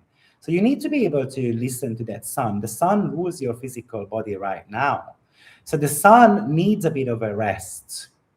And maybe this is telling you that it's time to postpone certain type of things. And then eventually that internal kind of like anxiety is going to start slowing down, because you seem to be anxious about something, or maybe you seem to be excited about something. I can also imagine actually that you are super excited about a romantic getaway with Jupiter and Mars sextile this week, or Venus and Saturn trine this week. But you might be anxious about your children, leaving them behind. But watch out for some kind of like slight arguments if you are going on a holiday or a romantic getaway, or some stuff like that. Venus in the first house wants you to celebrate yourself. Imagine that you are ready to you are ready to beautify yourself. You are ready to go on a date, for example, and you want a new haircut, and then it's going to kind of get messed up a little bit. So don't shy away to tell the hairdresser, for example, that this is not what I asked for, or you know what, you have to make certain type of adjustments here and there, because that Saturn trine kind of like indicates that it's going to be understood. Saturn rules your sixth house, so the type of service that you receive from others as well. So it feels like that you might be going for a haircut, you might be going for a pedicure, getting your nails done, and so forth, because that Venus wants you to look the bestest version of yourself. Now, but while we have got the Sun and Mercury, sorry, the Sun and the Moon square, at the same time, Icarus enters your 11th house as well. So it is really about you, pretty much. Maybe you are ready to pitch an idea online. Maybe you are ready to actually walk out of a friendship circle. Maybe you have got to say something to those friends. And 1 second, just my dogs are not leaving me alone. Non-stop, one of them is licking me, jumping on me because she wants to come up. So what I was going to say is that maybe you are ready to walk out of a friend zone because you feel like that they have been only needing you when they need something and so forth. But maybe you are ready to react to a social media post, or you are reading something online that is kind of like triggering you, or maybe but you know, we don't have to become too wild with that. This is telling you that we can get into an argument for no reason with a friend of ours, so let's just be mindful about that. Wait 24 hours before you have to make any type of announcement and so forth. Now, also the sun is super busy this week, so there is a huge spotlight on you. The sun made that square to the moon. Now the sun is ready to jump into a trine with North Node in your eighth house, and then it's going to be ready to square off Neptune in your ninth house. And the sun is making a sextile to South Node as well. I mean, imagine that, let's say the sun wants to study something spiritual, but maybe I've got a great teacher, a guru, ninth house, but I'm financially very conscious. So that South Node is somehow telling me that you have been worried about finances for the last 1 year.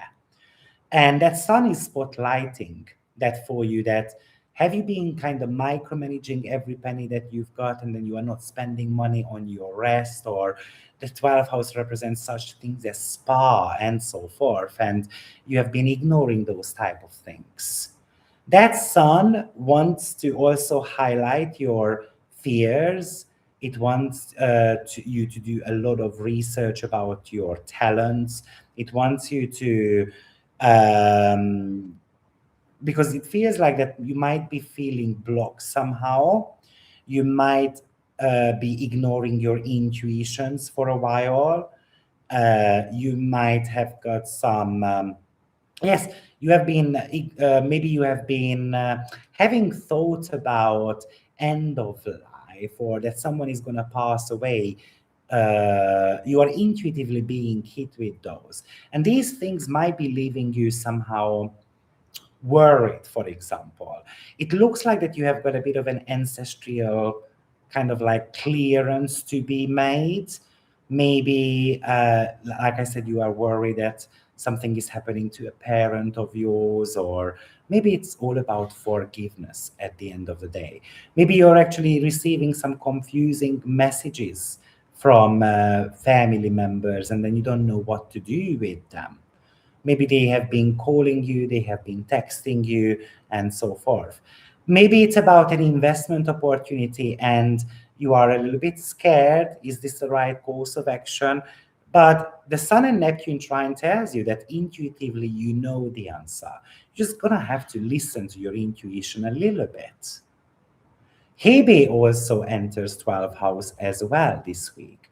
And remember, Hebe represents the energy where we tend to give it away, or where we tend to support others a lot. So I can imagine that you have been, I don't know, supporting the mental health of others. You have been maybe giving stuff away to the homeless person and so forth.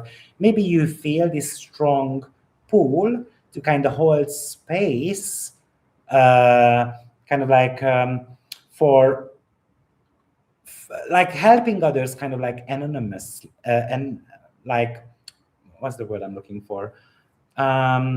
You are trying to help others, without revealing who you are. You might be somehow the silent protector of others, but this is a reminder that you have to be taking care of yourself. Maybe, when the 12th house gets activated, often we become the victim. So if something goes wrong, we can get blamed for it. So imagine that a travel plan goes wrong, and then all of a sudden you are going to get blamed for it. Maybe something goes wrong in the house, you get the blame for it. So there is an emotional weight here, and Hebe is reminding you of that. You're just gonna have to be able to lift your own emotional weight. Don't carry other people's emotional weight with you as well, because that Hebe Sun Neptune is kind of like making you incredibly compassionate. You can be feeling sorry for the world. You can be you can go down on a guilt trip as well. Oh my days, why did I not call my mom back? Or she just, I don't know, fell down in the kitchen and I should have been there. Because the third and the ninth house is also connected to health situation of parents as well. So that's why I'm kind of like mentioning that. So,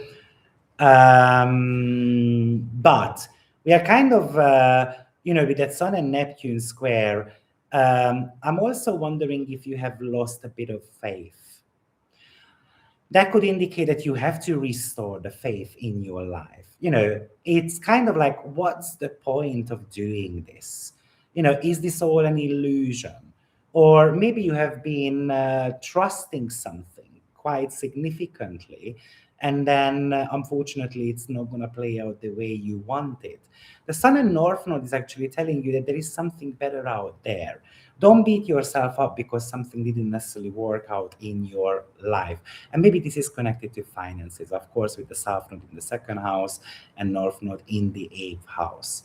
Venus in the first house, which is making the trine to Saturn, it also feels like that's about self-acceptance, that I'm going to be taking myself more seriously. I'm going to have a serious conversation with myself.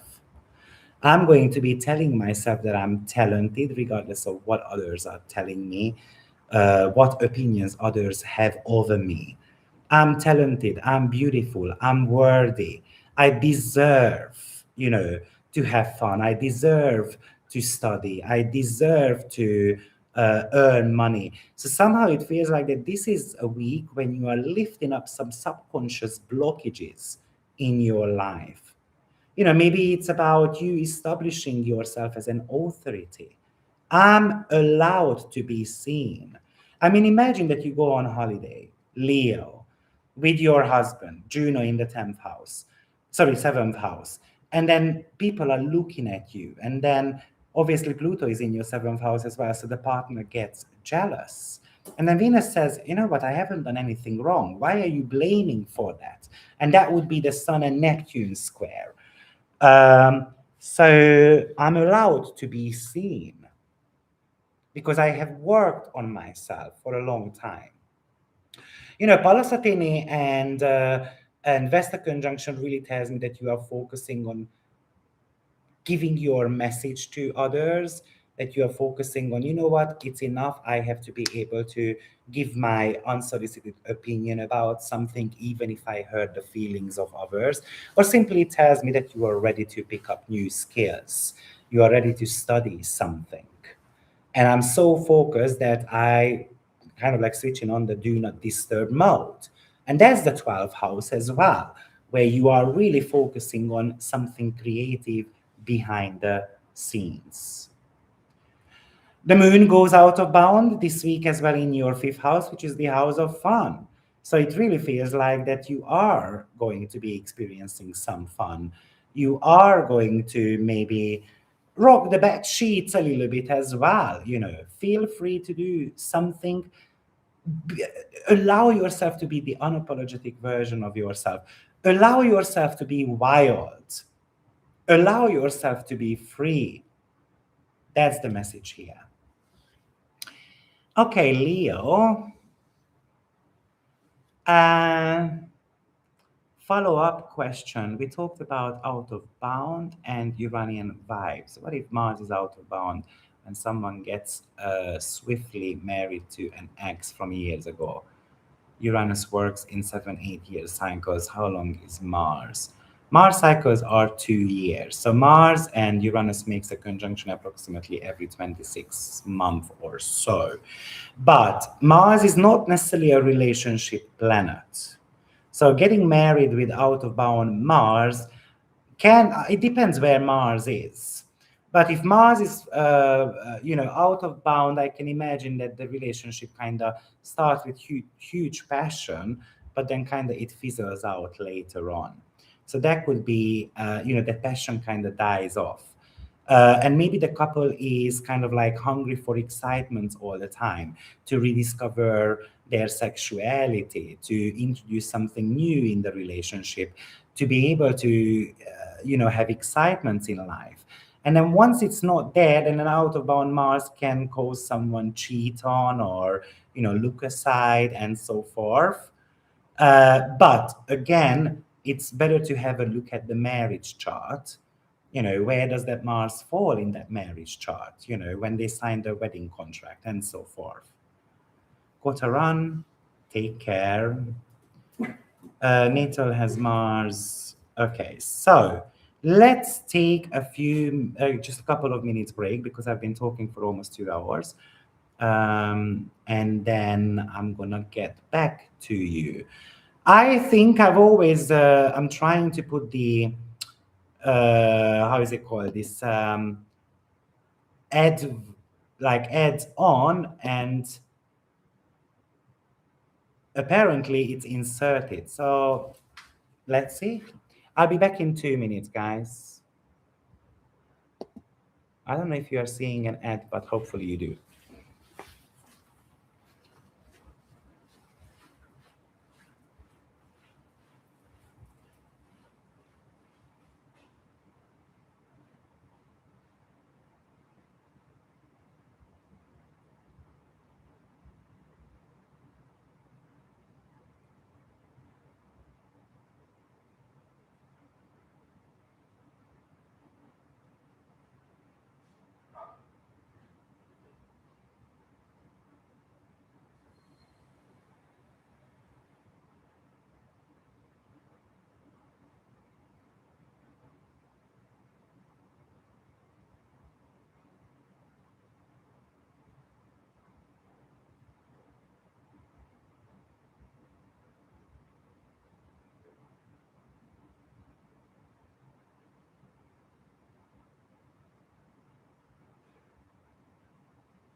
Okay, I am back, guys. So let me adjust the screen. We are almost halfway through. So Virgo rising sign. So the week ahead of you is, it really feels like it's stripping away a lot of fluff from your life with a quite a heavy eighth house activation. I think there is a lot of public networking happening. There's a lot of ideas that you are having connected to your long-term goals, for example, or connected to potentially your job environment as well. It really feels like that for example, Icarus entering your seventh house, you might have got the desire to walk away from a work opportunity, for example, but your Palasatini and Vesta conjunction is really focusing on finances and improving the finances. That is also a testimony given by the moon in your second house as well, which is going to be in square to the moon. So every single trend is actually activating somehow your career department. So it really feels like that career is going to be one of the biggest focus of you. But also feels like that you have got a lot of self-doubt going on at the same time, whether you are ready to step into a leadership role, whether you are ready to be visible. So let's break it down one by one. But I would like to remind you that next week, 5 p.m. Budapest, Hungary time, Saturday, I'm going to do a live video on Jupiter in Leo, as well as AstroViktor is celebrating 7 years of up and running. So I'm offering a 50% discount on my membership level 3 yearly one, as well as 30% off on readings if you would like to get some clarity about your own chart. So let's have a look at that moon. The moon just shifted into your second house, the house of money, self worth, as well as your values and resources. And that forms a square with the sun. So this is what we call as a crisis in action. This is the first quarter moon phase. The first quarter moon phase always has to be looked at where the new moon took place. And the new moon took place in your 10th house, the house of career. So it's highly possible that you have been initiating a new business project, for example. You have been thinking about changing jobs. You have been ready to launch something. But it feels like that you are running into some type of obstacles, and that might be connected to money. Maybe you didn't calculate with certain type of costs, for example. Maybe you are kind of like doubting whether you have got kind of like the abilities and the skills to pull it off. So if we look at the sun in the 11th house, that wants you to focus on visibility. It is focusing on money making. It is focusing on how I'm going to be kind of like pleasing the audience, or what type of marketing I'm going to be doing, how I'm going to be advertising, for example, this new business venture, and so forth. But the moon is somehow forcing you to look at your spending habits, to look at your bank account, potentially adjusting some of your pricing, or having to look at the expenditure of things as well. Such as, you know what, the moon is, imagine the moon in the second house as buying things with their eyes. So I see a beautiful dress which wouldn't fit me, but I'm kind of thinking like, oh, I'm going to lose weight, it's going to be beautiful on me. I just have to lose 4 kilos, and then it's just going to be extraordinary. So the moon does a lot of spending in the second house, um, because I like the color of it, I like the texture of it, and so forth. So this is somehow showing a cash flow issue here, um, a cash flow issue of how we are maintaining the crowd, uh, who I'm inviting for a drink, for maybe I'm paying the bills, or I'm paying the drinks for the friends, because I want to kind of please them, and so forth. Maybe this is simply just your financial self-worth. Virgo rising sign often struggles, unfortunately, with self worth issues. So you might be second guessing and doubting your own abilities. As soon as the moon moves into your second house, it's not only squaring the sun, but it's opposing Neptune. So surely this is about self doubt. Or imagine that you are investing money into something and then it turns out to be not so lucrative, not so much of a great opportunity. Now, like I mentioned at the beginning of the video, Icarus moves into the second house, sorry, the 10th house as well. And that's about a bold step. So I'm making a bold movement in my career. I'm going to want to get my freedom back. I want to get out of this workplace. I'm going to be even kind of feeling a little bit passionate about um, snapping, not passionate, but like passionate about resigning and looking for a new job. Or it's very easy to snap at a boss, for example, or your mind can be on overdrive and then you are coming up with multiple ideas of how to boost the business. But that sun and moon square might be telling you that some of them are misleading opportunities, some of them potentially are financial drains. So you're going to have to allow yourself a 24, 48-hour window to kind of write things down, come up with certain type of strategies. And that's exactly what the Pallas Athene and Vesta conjunction in your eighth house wants you to do as well. It wants you to have a financial strategy. This is also supported by Saturn, which receives a trine from Venus, your financial planet. So I'm just gonna sleep on it. Venus in the 12th house. I'm gonna kind of contemplate on something. Maybe this is about your financial blockages that it's time to kind of like unlock. Maybe you are going to be sending a text message to a boss of yours, or a boss is texting you about something that you have to get things done. And that's the invasion of your privacy in a way. And Virgo has got a tendency to overwork. You know, Virgo is a rising sign that doesn't mind working 65 hours a week, but then you can burn out very easily. Also, that Sun is making a beautiful trine to North Node, though, in your seventh house. So that's a beautiful alignment in a way. And if the Sun makes a trine to North Node, it means that it is making a sextile to the South Node in your first house as well. It feels like that you have been losing yourself for a while. Do let me know in the chat box below. Have you been giving up your dreams? You know, have you been kind of like people pleasing? Have you been depending on others? And then it can feel like that you are not allowed to say your own truth. Somehow, this Sun and North Node wants you to be on a collective platform. It wants you to be seen. It wants you to be somehow lead a tribe, lead a group of people. Maybe you have been losing sleep to kind of solve a business bottleneck, for example, by yourself.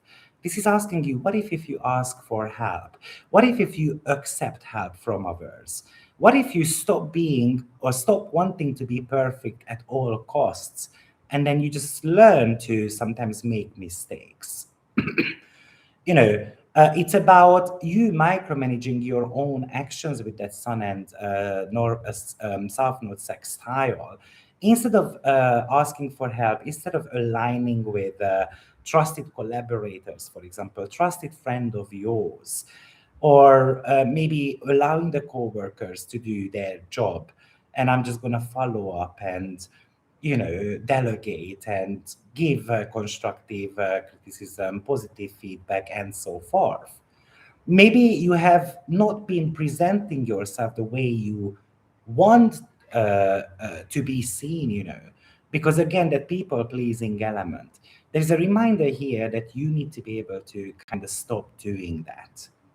We have got asteroid Hebe entering your 11th house as well. So Hebe is going to be doing exactly the same path, squaring Neptune in a trine to North Node, a sextile to South Node. So Hebe represents where you give your energy away, where you tend to be supporting others way too much. And in the house of community, it means that you have been doing a lot for your friends. You have been doing a lot for work, and so forth. But now maybe it's an urge to receive something back in return. Okay. And maybe you have been, kind of like that shock absorber among your friends. They might be having a debate. And then the North Node in the seventh house plays the role of the mediator. Hebe is kind of like a mediator as well. Maybe you have been doing the work of others, but somehow it tells you that I need to be taking care of myself. I think a Virgo rising sign could be an exceptional leader, but often with that, especially now with that Sun and Neptune square, you might be doubting whether you have got the leadership skills. And Virgo rising sign often chooses to kind of remain in the background and then just kind of like becoming a glorified PR assistant, for example, kind of like the best assistant ever, the best chef ever, like a sous chef, and so forth. But the Sun and North Node trine is reminding you that you would be an exceptional leader. So, what if I step into that leadership role? Even Uranus is trying to bring that kind of energy into your chart as well. It is trying to kind of like remind you that you have got the ability to go further in your life if you choose so. So, but the Sun is squaring Neptune as well, of course, in the eighth house, which is the house of bonds, which is the house of psychological complexes. The eighth house is often quite paranoid. So it clearly shows that you are afraid of being in the spotlight. You are not trusting your own abilities. You are afraid of maybe signing a contractual agreement. Somehow you have got doubts whether you can trust this person. Maybe it's a friend of yours who is coming with a offer to you, an opportunity for you, but you might be wondering what's the background of that? Why do they pick me, and so forth? And yes, maybe we can get scammed with that too. So you can lose your wallet, for example. So really watch out for this type of stuff. This is not a good day for you to make any type of financial agreements, even though the Sun is trining Neptune, but Neptune is dimming the light of that Sun. So it's very easy to overlook certain type of details. And Virgo rising is the master of details. Okay. But it feels like maybe we are actually too trusting in someone, and then it turns out that it wasn't the greatest course of action. Thank God, Venus, which is being disposed by the Sun, is making a trine to Saturn. So that is somehow stabilizing your finances a little bit. That Venus is working on a creative project behind the scenes. Venus is doing a lot of creative planning, for example. And Saturn is all about anchoring, an unyielding type of structure to anchor something. So something that you have been working on, it looks like it's a financial opportunity. We're going to start seeing things clearer there. It might be you having to audit your taxes a little bit.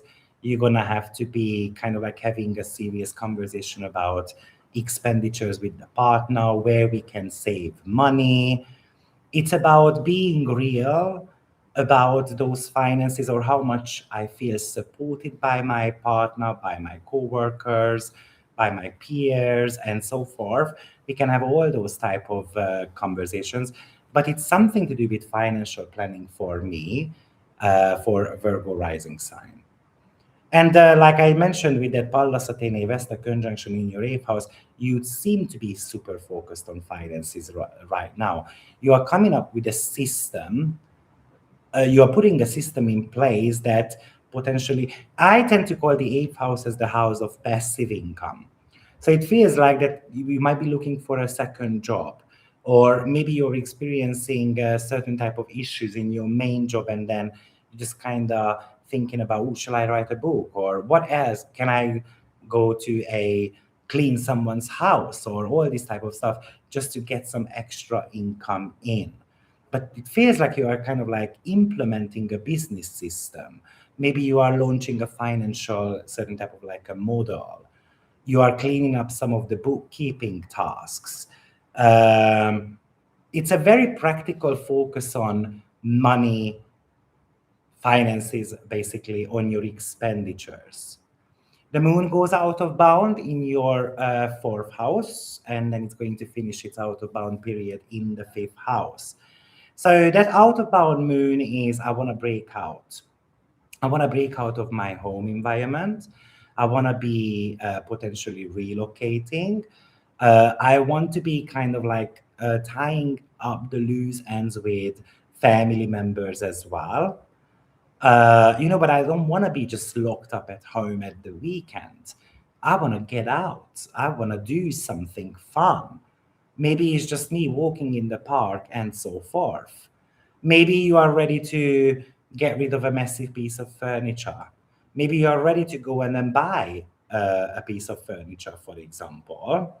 But maybe whoever is invading your privacy, you are ready to protect your privacy from others as well. It feels like you are kind of like having a bit of a fun at home, maybe with just your loved ones, or potentially you are having a bit of fun alone as well. Venus in the 12th house, it wants to be a little bit alone. The fourth house likes being alone as well. But watch out for erratic home expenditures or certain type of domestic detours or indulging over the weekend. You might be inviting some friends over and so forth, and then we end up having too much fun. So that moon is a reminder that you have to be keeping your feet on the ground as tightly as possible. Because we can fly off the handle easily with others that we live together with. And last but not least, you've got Mars in your ninth house, making that beautiful sextile to Jupiter in your 11th house. Mars is in the house of wisdom. Mars is a planet of motivation, so you feel very motivated to study. Potentially, you are feeling very motivated to share your wisdom with a potential community. 11th house. This is actually financial elevation. So you might have to be sharing your worldviews in order for you to gain money. So therefore, it's about pitching an idea to someone. It's about taking something to the next level. Maybe you have been working locally on something. What if I made it international? What about kind of executing a scaling system, like scaling strategies?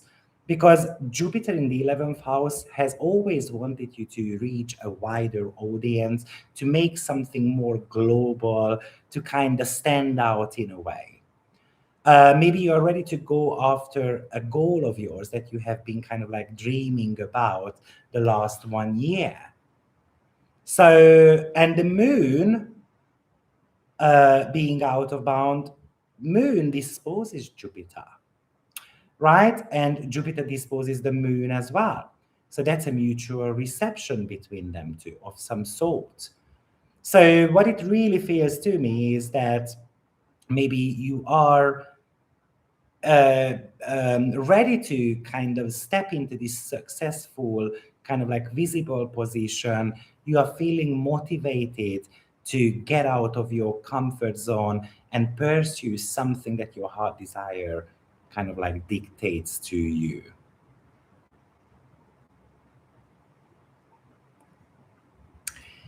Yes, that's pretty much Virgo rising sign.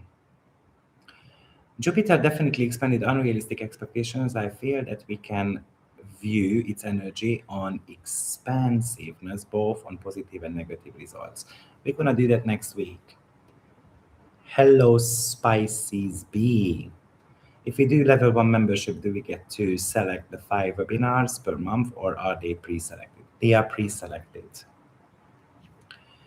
Okay, let's move on to Libra rising sign. So Libra, I think one of the most important aspect for you is going to be the Venus and Saturn trine, because you are ruled by Venus. And of course, Saturn is in your 7th house, while Venus is in your 11th house. So this could give you a potential contractual agreement, collaboration opportunities. This could increase your client work as well. But remember, Saturn will want you to put the work in though. I think this week, I think you have been maybe recently, and I'm very curious to hear your experiences, because in the last 3, 4 months, you have been focusing on relationships of some sort. You have been experiencing a very heavy seventh house matters, and unfortunately, or not unfortunately, but in the next 8 months, the relationship department is not going to disappear from your chart. But now it also feels like with the Venus and Saturn trine is that what's the relationship? What's your relationship like with yourself as well? The other major focal point of your chart is career, of course. Jupiter in the 10th house. Mercury gonna go retrograde in your 10th house. The Sun is right now in your 10th house as well.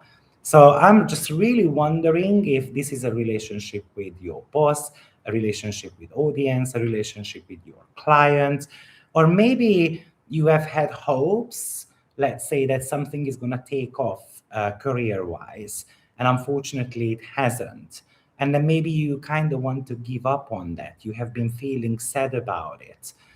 But this week is somehow a reminder that I have to put the work in, and that is going to give me more work opportunities. So I'm smelling some type of success opportunities for Libra this week.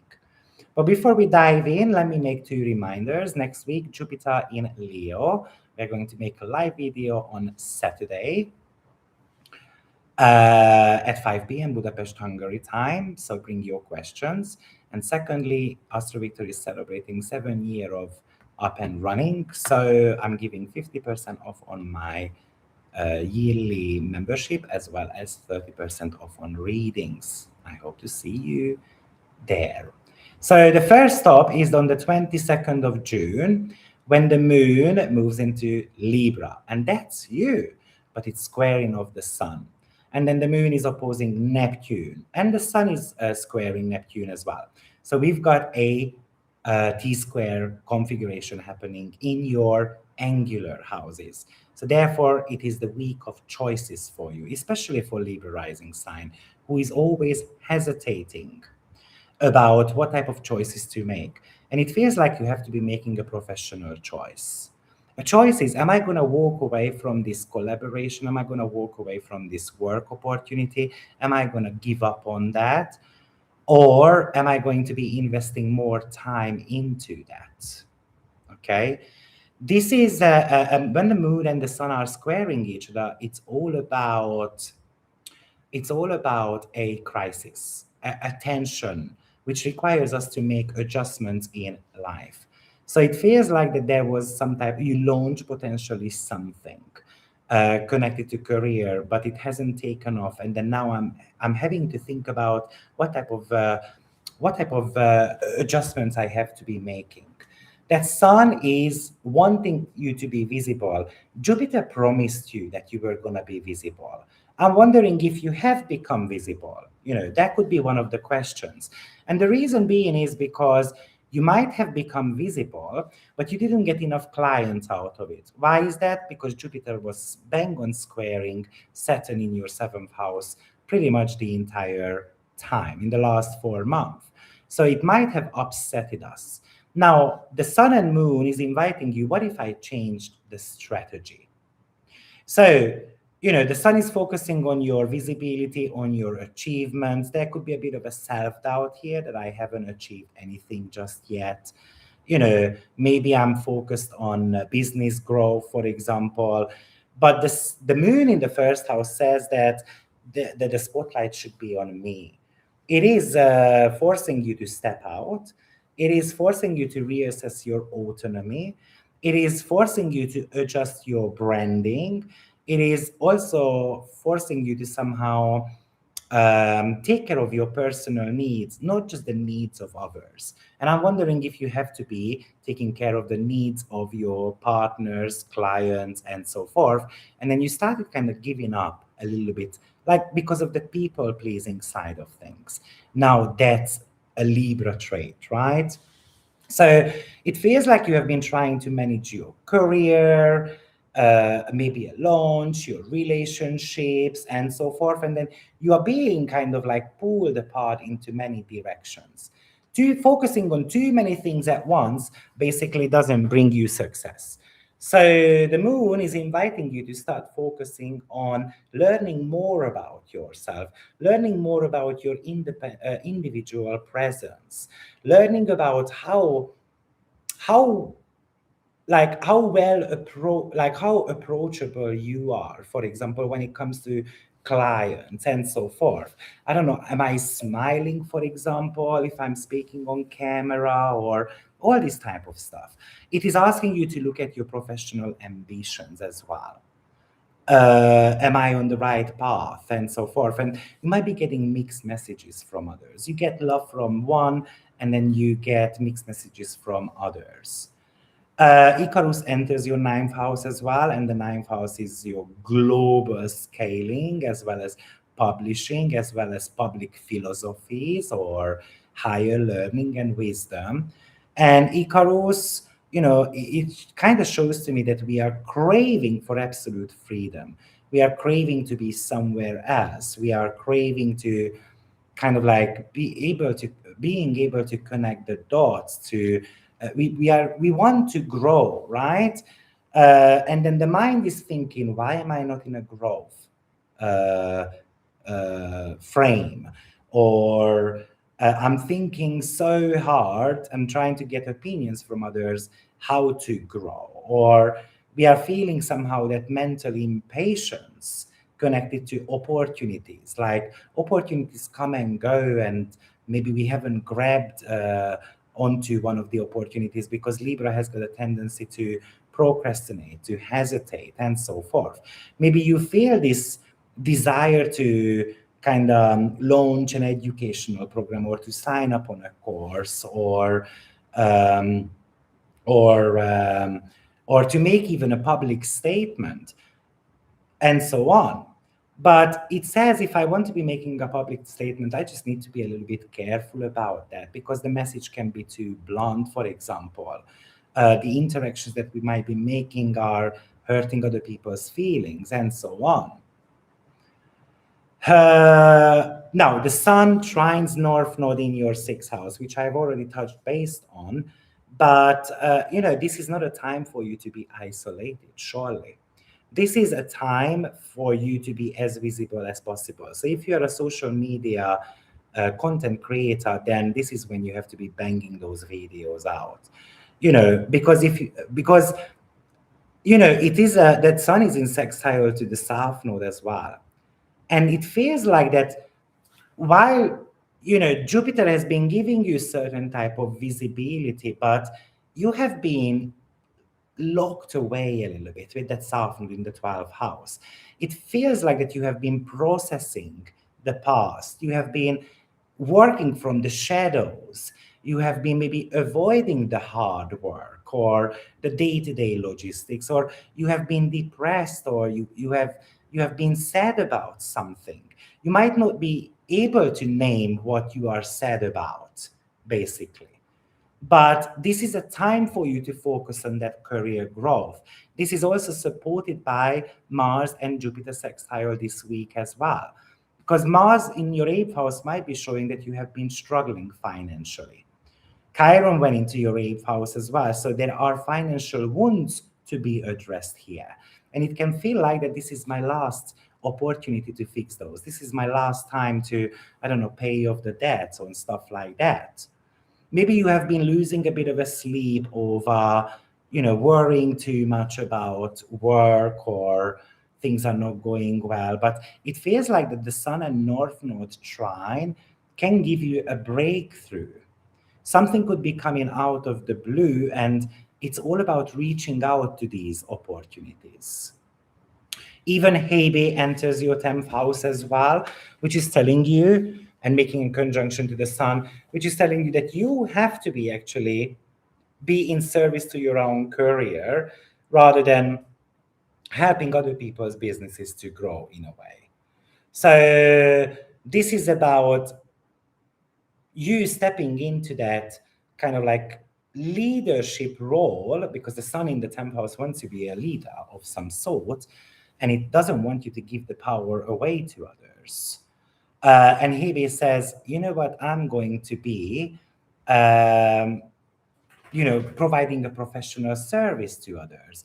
I'm going to be hosting kind of like a business, like I'm going to be hosting my business partners, for example.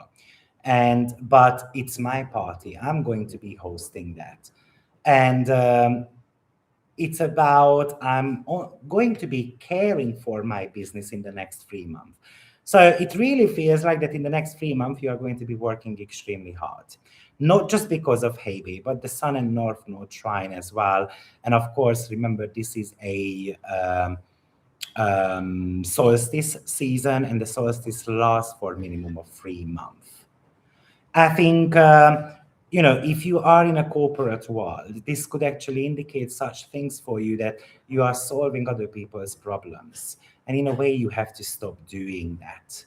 Maybe this is also about you giving special attention to kind of like a royalty, the sun, right? So like I'm talking about like an important client of some sort and so on. So I can imagine, and maybe you are taking on extra workloads to be able to meet the needs of those people. Because that sun is getting a little bit dimmed by Neptune, right? Which might be a representation of a client. However, that sun squaring Neptune, maybe because it feels like there's a bit of a cloud over your business agreement or over your business or the job. I'm a little bit confused. So maybe you are paranoid about the intention of others or the intention of your partner. Maybe I'm getting confused about a contract. So this is not a day or two when you should be signing a contract. Maybe you kind of feel like that someone is misunderstanding you, misinterpreting you. Something is unclear in the work dynamics. Maybe you are paranoid that you are going to lose your job or you are going to get replaced and so forth. But I think clarity is going to be coming by the end of the week. And that is due to, for example, the Venus and Saturn trine that is happening also in your 11th and 7th house as well. And that Venus in the 11th house is about maybe having a great time with our friends. And maybe I'm going to be inviting my boyfriend or girlfriend as well. Neptune was kind of like blurring the line when it comes to certain type of partnerships, but then all of a sudden it also feels like that the clarity might be coming through a friend of yours or a friend of your partners. And then they're going to tell you that you are just paranoid. Nothing is wrong there. They give you a certain type of an explanation. You are not going to lose your job and so forth. So, but also I can imagine with that Venus, which is you, and that Venus wants you to be really on a public stage. And then with Saturn, we're just going to have to commit to it.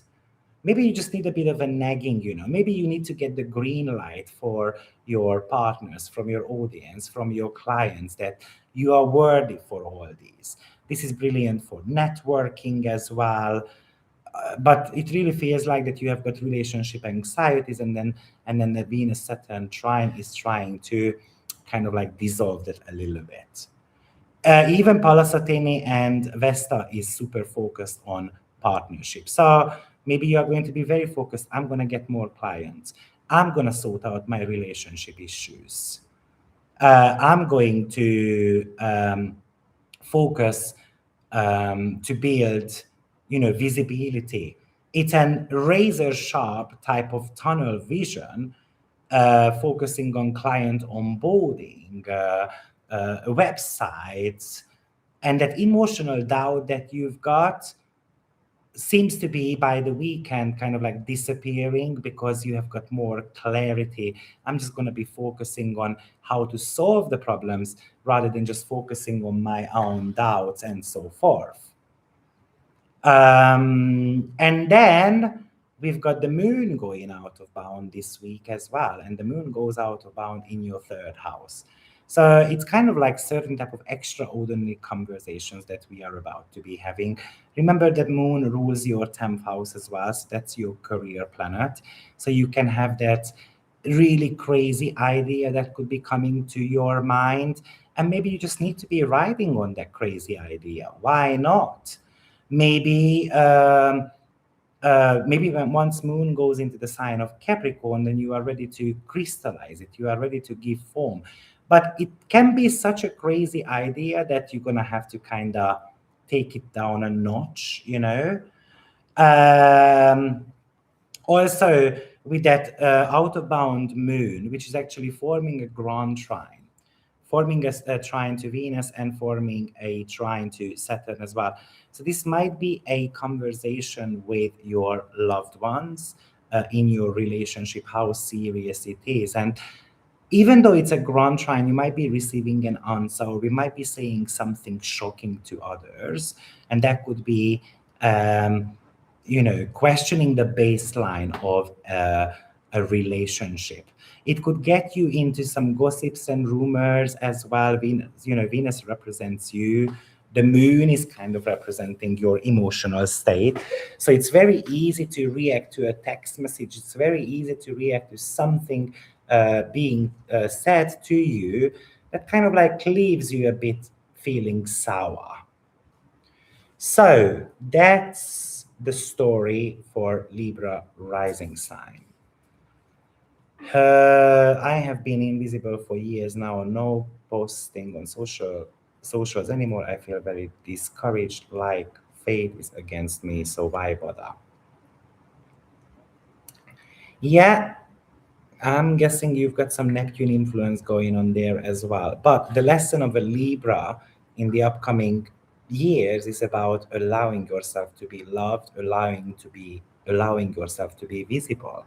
So we're gonna have to be able to step into that. And if we are not doing that, then at the end of the day, this is going to cause us a bit more internal struggle, really. Uh, it can, yeah, so that's it, basically. It can cause us some, we are meant to be, you are meant to be healing your relationship wounds, whether that's with a romantic partner or with just people in your life. So, Scorpio rising sign. What was the discount code for booking a 90-minute reading? Please check it out on my website. I cannot remember on top of my head.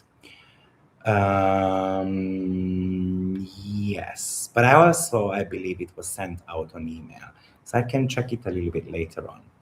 So Scorpio rising sign, I think the week is kind of pulling you out of the ground, and it is demanding you to be more strategic about something. It is very much about you have to be realigning with your goals. You're going to have faith. You're going to have vision. You're going to have to know what you are getting excited about. This week is very much for me about, for you, Scorpio, having, for example, a work vision, because you've got a massive 6th house activation and you've got a massive 9th house activation. Maybe this is a week when you are at a crossroad where you have to decide whether I'm at the right place or I'm at the wrong place, and I have to make changes around that. It looks like that you are also having to change your mindset about how you are treating your physical body, whether you are living a healthy lifestyle, whether you are mentally exhausted, and maybe you have to be taking a bit of a rest. But before we get deeper into that, let me remind you of my Jupiter in Leo live video that is coming up next week, Saturday, 5 p.m. Budapest, Hungary time, as well as AstroViktor is celebrating 7 years of being up and running. So if you would like to book a reading, it's 30% off, or my membership is 50% off on level 3. So check it out. So Scorpio, the week is starting with a sun and moon square. The sun is in the 9th house and the moon is in the 12th house. This is a crisis in action. So what really happens here is with the moon, it's processing something behind the scene. While the sun is focusing on global matters, studying wisdom, long-term expansion, it is spotlighting your vision, your belief system, whether you have got the faith. So it really feels like, because the moon is very psychological, it really feels like that Scorpio has lost a bit of faith. Maybe it feels like that I'm not deserving to expand. Maybe it feels like that I want to be giving up on this vision because it feels impossible. But the moon is demanding you that you have to pull back a little bit. You have to be maybe dealing with some back-end issue or situation. You cannot focus right now on what you need to be growing on. You have to be addressing some of your subconscious blocks. Maybe you are mentally fatigued from something. So this is, maybe you have been ignoring something in your life, kind of like ignoring, like actively ignoring maybe your physical well-being, for example. Maybe you don't want to see that there is something that you still need to be able to remove from your life. Now, the sun-moon cycle started in your 8th house. And the 8th house is very much about psychological bonds, traumatic experiences, fears, often irrational fears. So it feels like that you have got an irrational fear about that you are not allowed to grow, that you are not allowed to maybe to be even successful. You have got that fear that you are going to like fall into oblivion.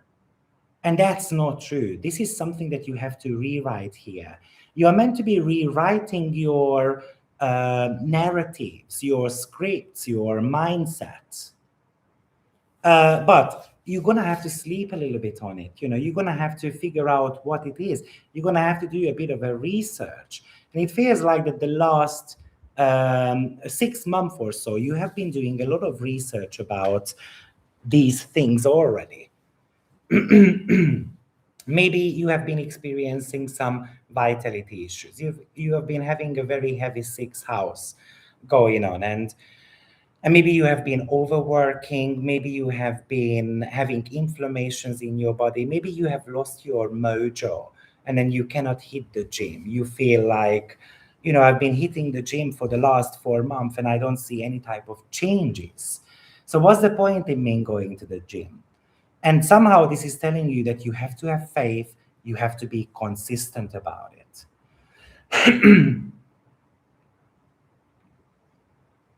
Now, at the same time, Icarus is entering your 8th house as well, which is the house of debts, shared resources, passive incomes. So Icarus here wants financial freedom. It wants to take a risk, basically. It looks like that your financial brain goes into an overdrive.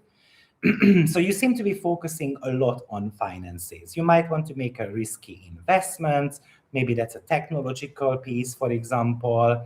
Maybe you are ready to liberate yourself from any type of anxiety issues, or maybe let's say you are on a diet. Maybe you're ready to take some steroids or weight loss pills and all this type of stuff. But remember, with Icarus, we can fly too close to the sun and we can get burnt. So is it okay to take those weight loss pills? Why am I talking about weight loss pills? Because you've got a strong 6th house going on as well at the same time. And the 8th house is the house of transformation. 6th house is often about weight problems or weight management, especially with Saturn being there. So, but Icarus gives you that element of impatience. Like, I don't have time to get, like summer is coming up, so I have to be losing the weight right now, and so forth. But also, sixth house is work related, the eighth house is something to do with finances. So you can be looking at impulsively certain type of work opportunities, whichever is providing more, without kind of like looking up the information about that workplace or what your job title is going to be, and so forth. Now, the sun on the 23rd makes a beautiful trine to North Node in your fifth house, which is all about you stepping into it is you stepping into your heart desire. It is about, the North Node has been trying to teach you that you have to follow the path of your heart. It is telling you that you are meant to be, for example, self employed. You are meant to be doing something creative. You are meant to be visible. And often, you have got a midheaven most likely in the sign of Leo as well. So you were born for visibility. But the Scorpio rising sign often likes hiding behind the rocks. It wants to stay in the dark. So often the psychological issues of a Scorpio rising is when they are not being appreciated, when they are not being seen as a true leader. And the Scorpio rising is a brilliant leadership position as well. So maybe that sixth house is asking you to look at whether, you have been taking on the role of a server, and then maybe it's all about you stepping out of your comfort zone, you overcoming these fears, and then finally going for that hard desire. you know Maybe you have been relying on the opinion of friends, or you have been relying on the consensus of friends, or you have been analyzing kind of like the future constantly, or you have been analyzing the social media trends. And then all you see is that, oh, only the beautiful girls are going on social media, or all this type of stuff. And maybe, oh, there is so many cooking channels already, so what's the point in me doing one more? Well, because you are unique. And again, the sun is inviting you to have faith that you are allowed to be on stage, you are allowed to be visible. And you don't have to listen to other people all the time, because it tells you, if you don't try, if you don't take a bit of a risk, you're never going to know whether it's going to work out or not. Maybe you have been trying so hard to appeal to everyone that you kind of lost like you are not expressing yourself anymore the way you should. And you're going to have to believe that you are going to be more lovable if you actually express who you truly are. The fifth house is like your distinct personal power. It's like your talent. So the sun is telling you that maybe you want to learn a new talent. You want to be tapping into a new talent. It's about, if I say that the fifth house is like your self-expression, somehow it does connect a little bit to your voice. So it's about you tapping into your own unique voice. What makes you look special? What makes you unique, And then how can I share that unique message, that unique vision with others? Even Hebe enters your ninth house this week as well. And remember, Hebe says where we tend to be giving our energy away to others. And maybe you have been giving too much energy to helping others build their own vision. What if I'm going to be building my own vision rather than helping others to become a king, or helping others to find their own opportunities? Or maybe you have been helping your students too much. You have been helping your community too much.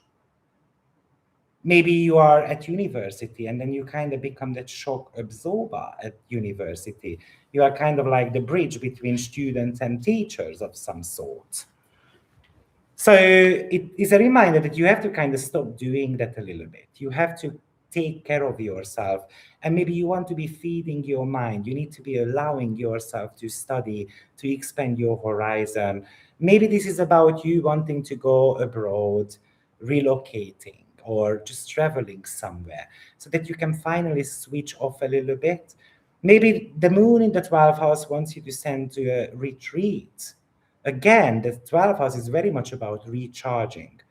The moon is obviously going to be there for 2 weeks, 2 days, But we are talking about the first quarter moon phase, which is actually lasting for about 7 days at least. Maybe actually there's a reminder here that you would be an exceptional mentor, that you would be an exceptional teacher. So remember that your message is important and you are allowed to be heard. You are allowed to be listened to.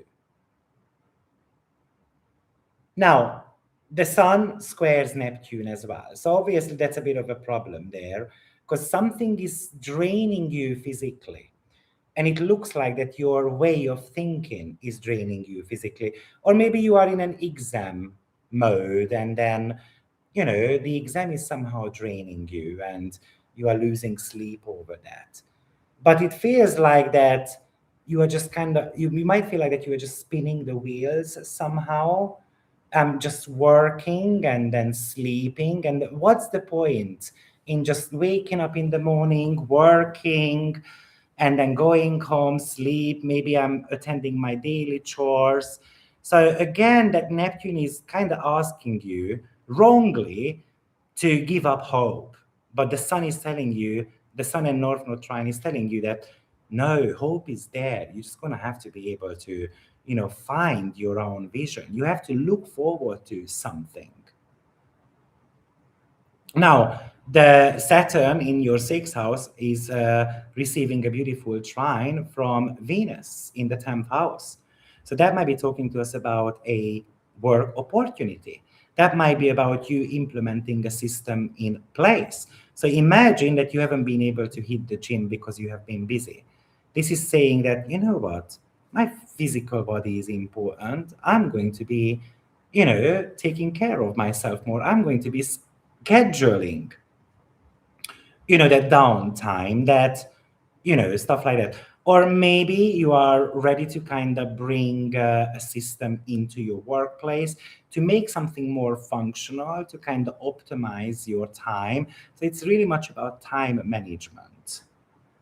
Maybe you are ready to stand a bit firmer against your boss, or maybe you are ready to step into that firmly into that professional authority energy as well.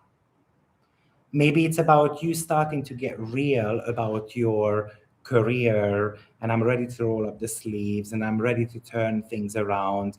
And that hopefully gives you enough hope to do so. Even with Pallas and Vesta conjunction in your sixth house, you seem to be having that tunnel vision towards your work, towards your health, to lose weight, to get the administrative tasks out of the window. Maybe you are looking at business management, business strategy, maybe, but it's a very precise logic. And I think if you do so, I think because all that Aries energy is disposed by Mars, and Mars is sextiling Jupiter this week, I think this is leading to certain type of success eventually. Eventually, you're going to start seeing money coming out of it, or you are going to be seeing that you are, let's say, hiring better employees, or you are connecting with better people, and so on. But before we speak about that, the moon goes out of bound in your second house. So that either represents erratic expenditure or some genius ideas about what type of ways you can make extra cash, extra money. This is a financial experimentation, so it could talk to us about investment opportunities as well, actually. But erratic expenditure, so watch out for that. Surely we have to be real about our wallets. We can go on a shopping spree and so forth, but you can have those really kind of unconventional financial kind of splashes of ideas. So you might want to be capitalizing on them. And the moon disposes then Jupiter, which is making that beautiful sextile to Mars.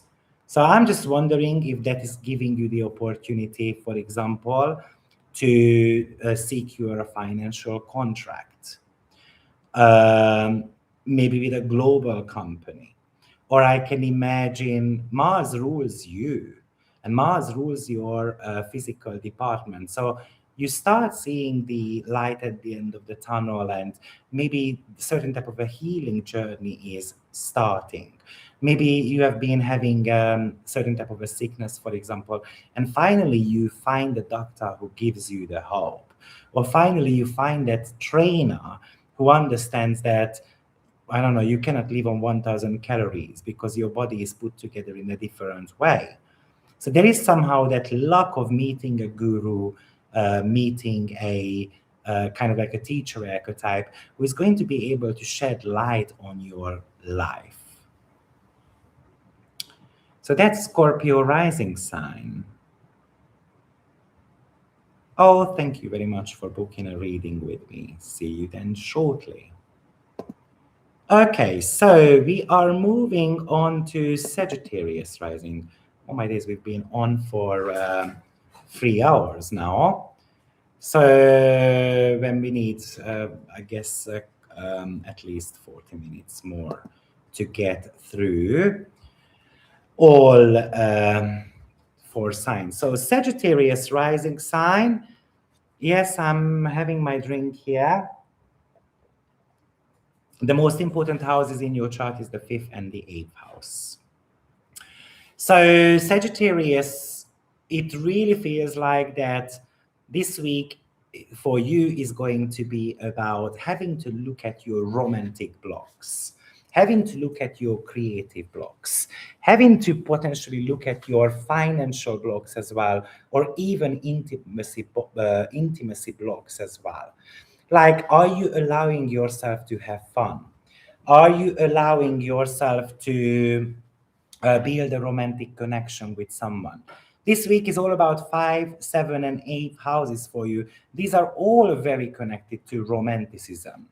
So Sagittarius, do let me know in the chat box below, but how are you doing in the relationship department?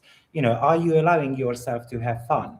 But before we get into that, let me remind you of my Jupiter in Leo live webinar, yes, on YouTube next week, Saturday, 5 p.m. Budapest, Hungary time. I hope you can join. And secondly, AstroViktor is celebrating 7th year of running up and down in the community. So I decided to give 50% off on my memberships and 30% off on my personal readings. If that's your interest, check it out. So, but the week starts for you with a Sun and Moon square. The moon has gone into your 11th house. The sun is spotlighting your 8th house. So the sun is really spotlighting for you how secure you feel in your own skin. Whether you feel like that, you know, you are old, or it is spotlighting somehow your passive income, or spotlighting your relationship department and the fears you have connected to relationship department. While the moon is in your 11th house, which is forcing you to step up a little bit, it wants you to engage with others. So the sun in Cancer is very private, and then all of a sudden, that privacy, that intimate moment, is kind of like getting disturbed by your audience, by your friends, and maybe they are going through a crisis situation, for example, and then you keep getting a phone call when you would like to spend, for example, some quality moments together with your boyfriend, husband, girlfriend, wife, and so forth. And that could be something that is a bit annoying. It's surely relationship related or contract related, because the new moon started in your 7th house. That was the planting the seeds. So let's say if it's a contractual agreement, like a collaboration, all of a sudden that maybe the collaborative partner ran into some financial obstacles that they have to sort out first before they take you on, or before they release the money. Maybe you have been waiting for an amount of money, for example, from a client of yours, and then they are late with the payments. And then you're going to have to be able to send out a reminder.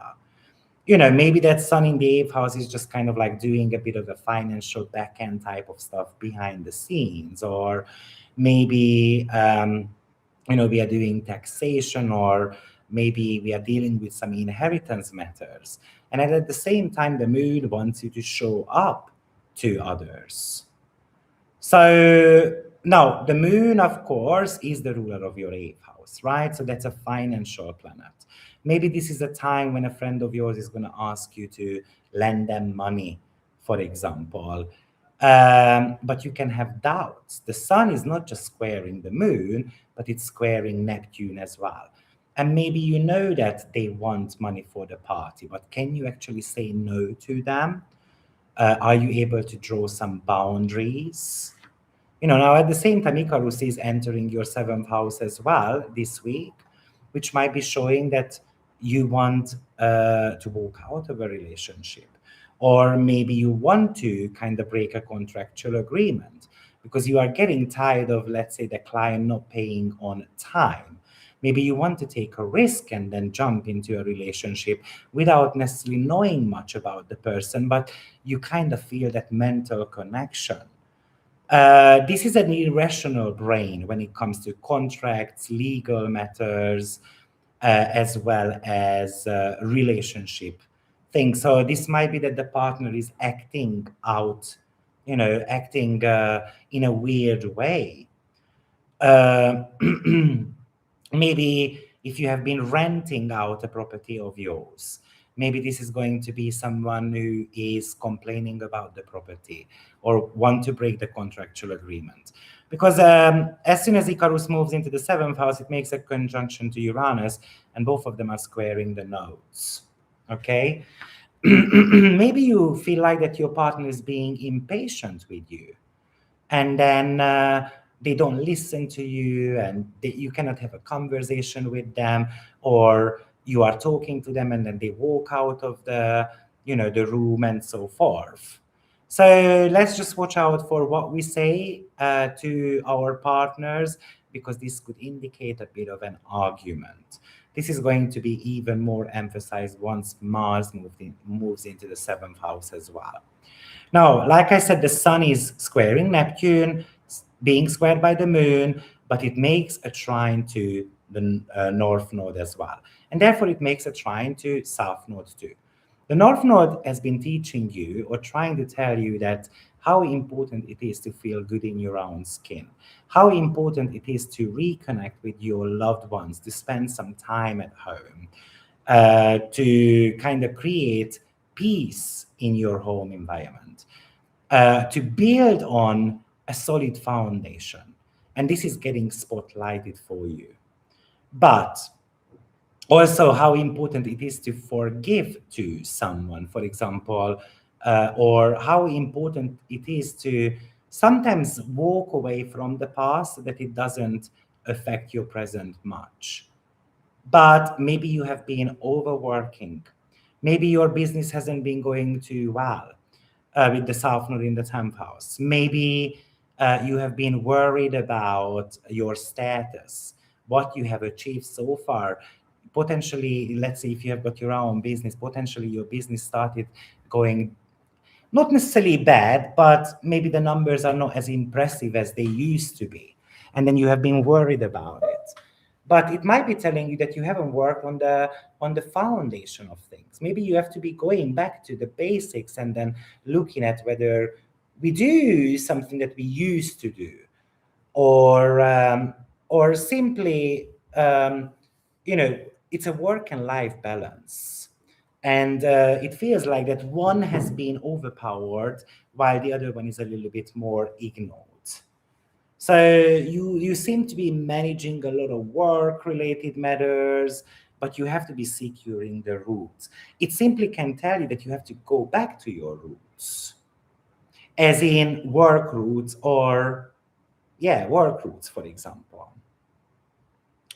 um, Now, the sun makes that square to Neptune as well as Hebe enters Cancer, and Hebe is going to be doing exactly the same what the sun is doing. So maybe you have been, Hebe shows us where we give way too much support to others. So maybe you have been giving financial support to others. Maybe you have been giving emotional support to others. The question is, when you need emotional support, when you need financial help, are those people going to show up to you? And that would have been the question with the Sun and Moon square as well. And it feels like this week you might need a bit of an emotional support because maybe the glass is getting full and then all of a sudden no one is available for you and it can leave you a little bit upset.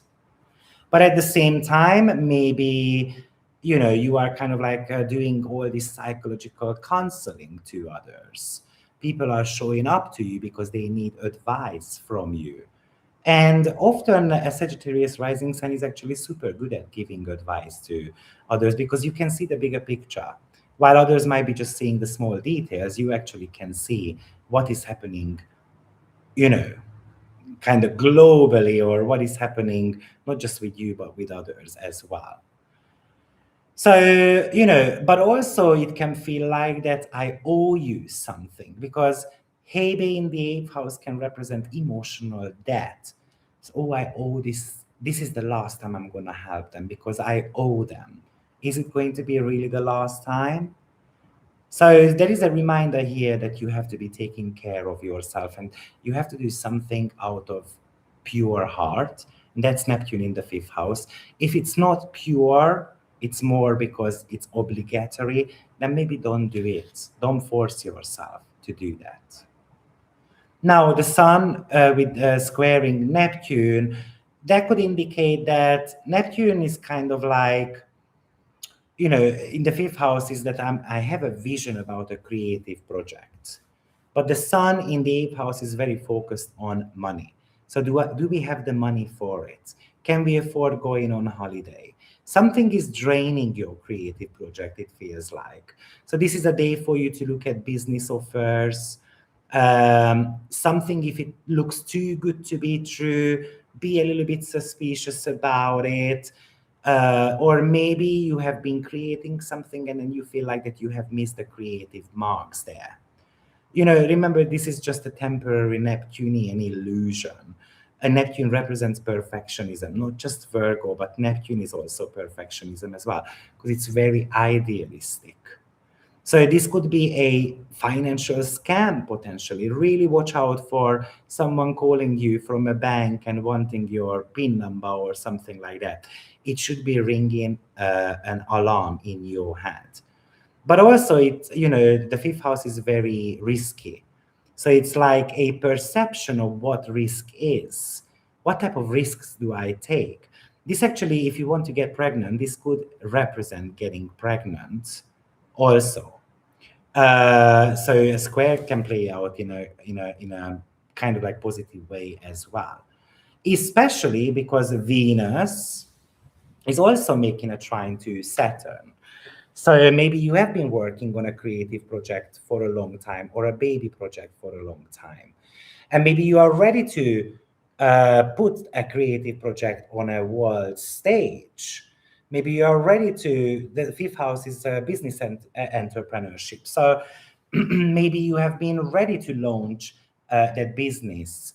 You are ready to lay down the foundation of it. Maybe you are ready to, I'm just wondering if some of the Sagittarius people are really giving birth to something. Why is that? Because North Node and South Node are triggering your fourth and 10th house, a very heavy fifth house. And of course, you have got now Venus in the ninth too. So maybe you are ready to have a debut of some sort, to go on a stage. Maybe I can imagine you want to be attending a marketing master class, for example, or you are ready to take on a new hobby because you think that you can make money out of it. Secondly, you can pour your heart into it. So I really like that Venus and Saturn trine right now. And not to mention that Pallas Athene and Vesta conjunction in your fifth house is also focusing tremendously or having a tunnel vision of that baby project, of that creative project, of that self-employment, of that creative self-expression. It feels like that you don't want to be locked up anymore. You want to be just having a bit more fun, or you must focus on having fun. That's your kind of like lesson, not just for the week ahead, but actually for the next 10 months for sure. You know, it's about you branding yourself.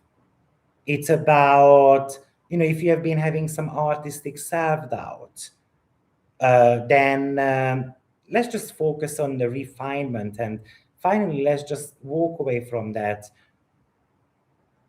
doubt, and then let's just launch it and let's see what the reception is going to be like. And then after, we can make certain type of adjustments further. Moon goes out of bound in your first house, so it feels like that you're gonna let your hair down a little bit. It feels like that you're gonna go a little bit more wild. Maybe, let's say you go on a holiday, and then usually the idea of holiday for you is just to be on the beach and then having a cocktail. Sagittarius rising although an active sign, but it's a lazy active. It's an active lazy sign type of thing. So it likes maybe a bit of a sightseeing and then some time on the beach. Maybe just one day on sightseeing and then 5 days on the beach. And maybe you are going to be playing games on the beach. So you are kind of still active, not just laying down in the sand. But maybe you shock yourself this time around because you seem to be more active.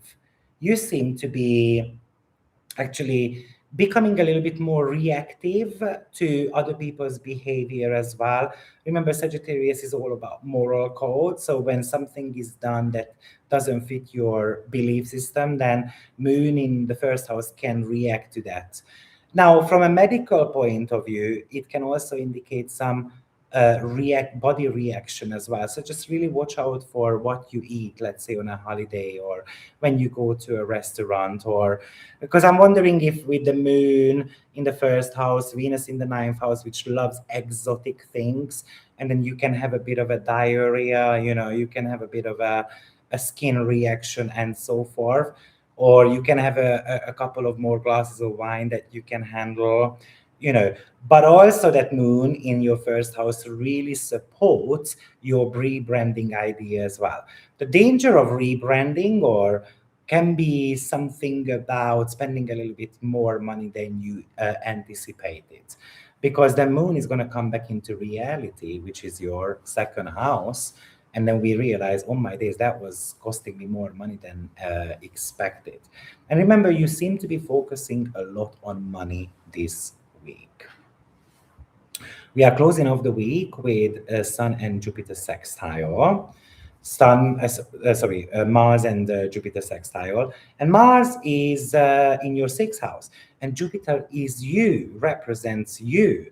So it feels like that you have been going through a massive change in your life. And maybe you coming to terms with the fact that you are aging, or you are restructuring somehow your finances, or you are looking at new ways of monetizing your abilities and so forth. And then you get that kind of like final push. It's very much about you working towards financial security. And I think it can happen for you. I think it just kicks you off with this Mars Jupiter.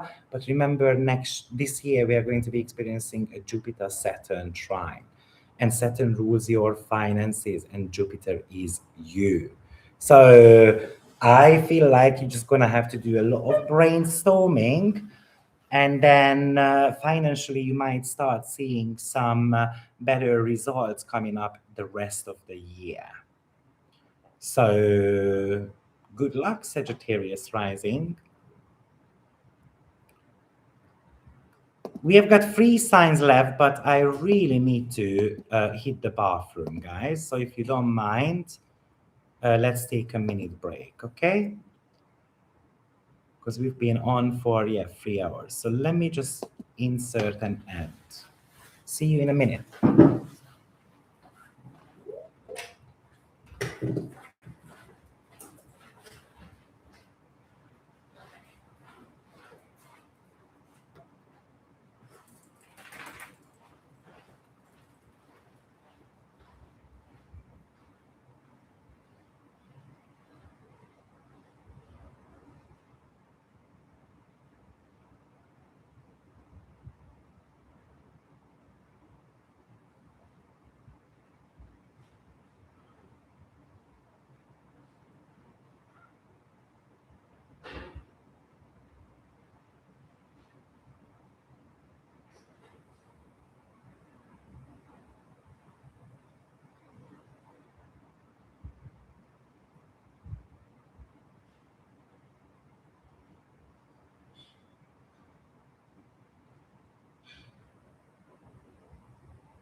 Okay, I'm back.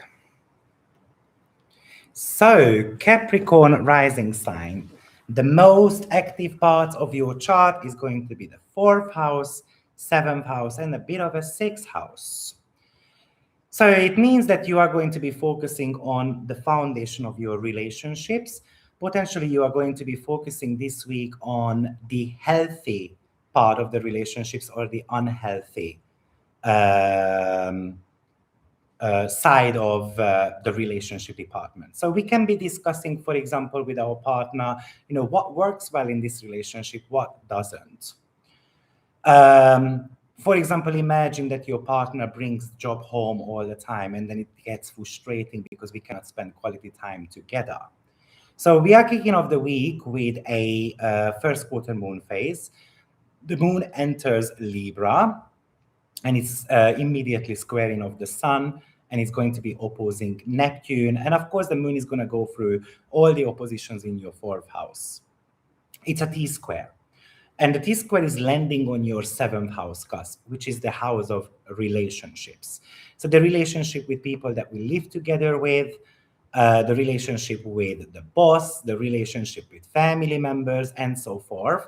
And it feels like that you're going to have to start finding a work and life balance. Now, the first quarter moon phase, the initial state of that started in your sixth house, which is the house of her work, house of habits, as well as connected to medical departments. So it feels like that maybe you started a new routine, for example, with your partner, and all of a sudden, because of work commitments, somehow it's getting kind of like called off and postponed. And it leaves us a little bit frustrated, or certain type of family events are showing up, and then we are unable to honor that routine that we started. So, of course, the moon is very concerned with public status there. That's a demand of people. That's a demanding boss. That's a female, for example, at work. And while the sun in the seventh house represents that my partner has got needs, my relationship needs to be taken care of, right? Because Cancer is all about taking care of someone.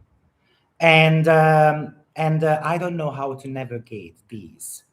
I don't know how to show up to my partner. I don't know how to show up at work. I don't know how to show up for my family as well. So I'm getting kind of like dragged around. And of course, the moon in the sign of Libra says that we're going to have to negotiate, for example, certain type of responsibilities.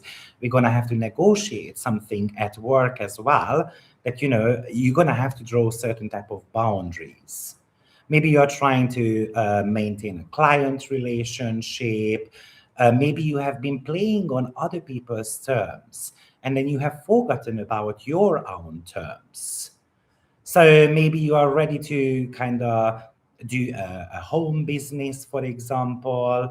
Maybe you are being forced into the spotlight, while the rest of the chart is at the bottom of, like the rest of the planets are at the bottom of the chart. So it becomes uncomfortable slightly bit to be on the top right now.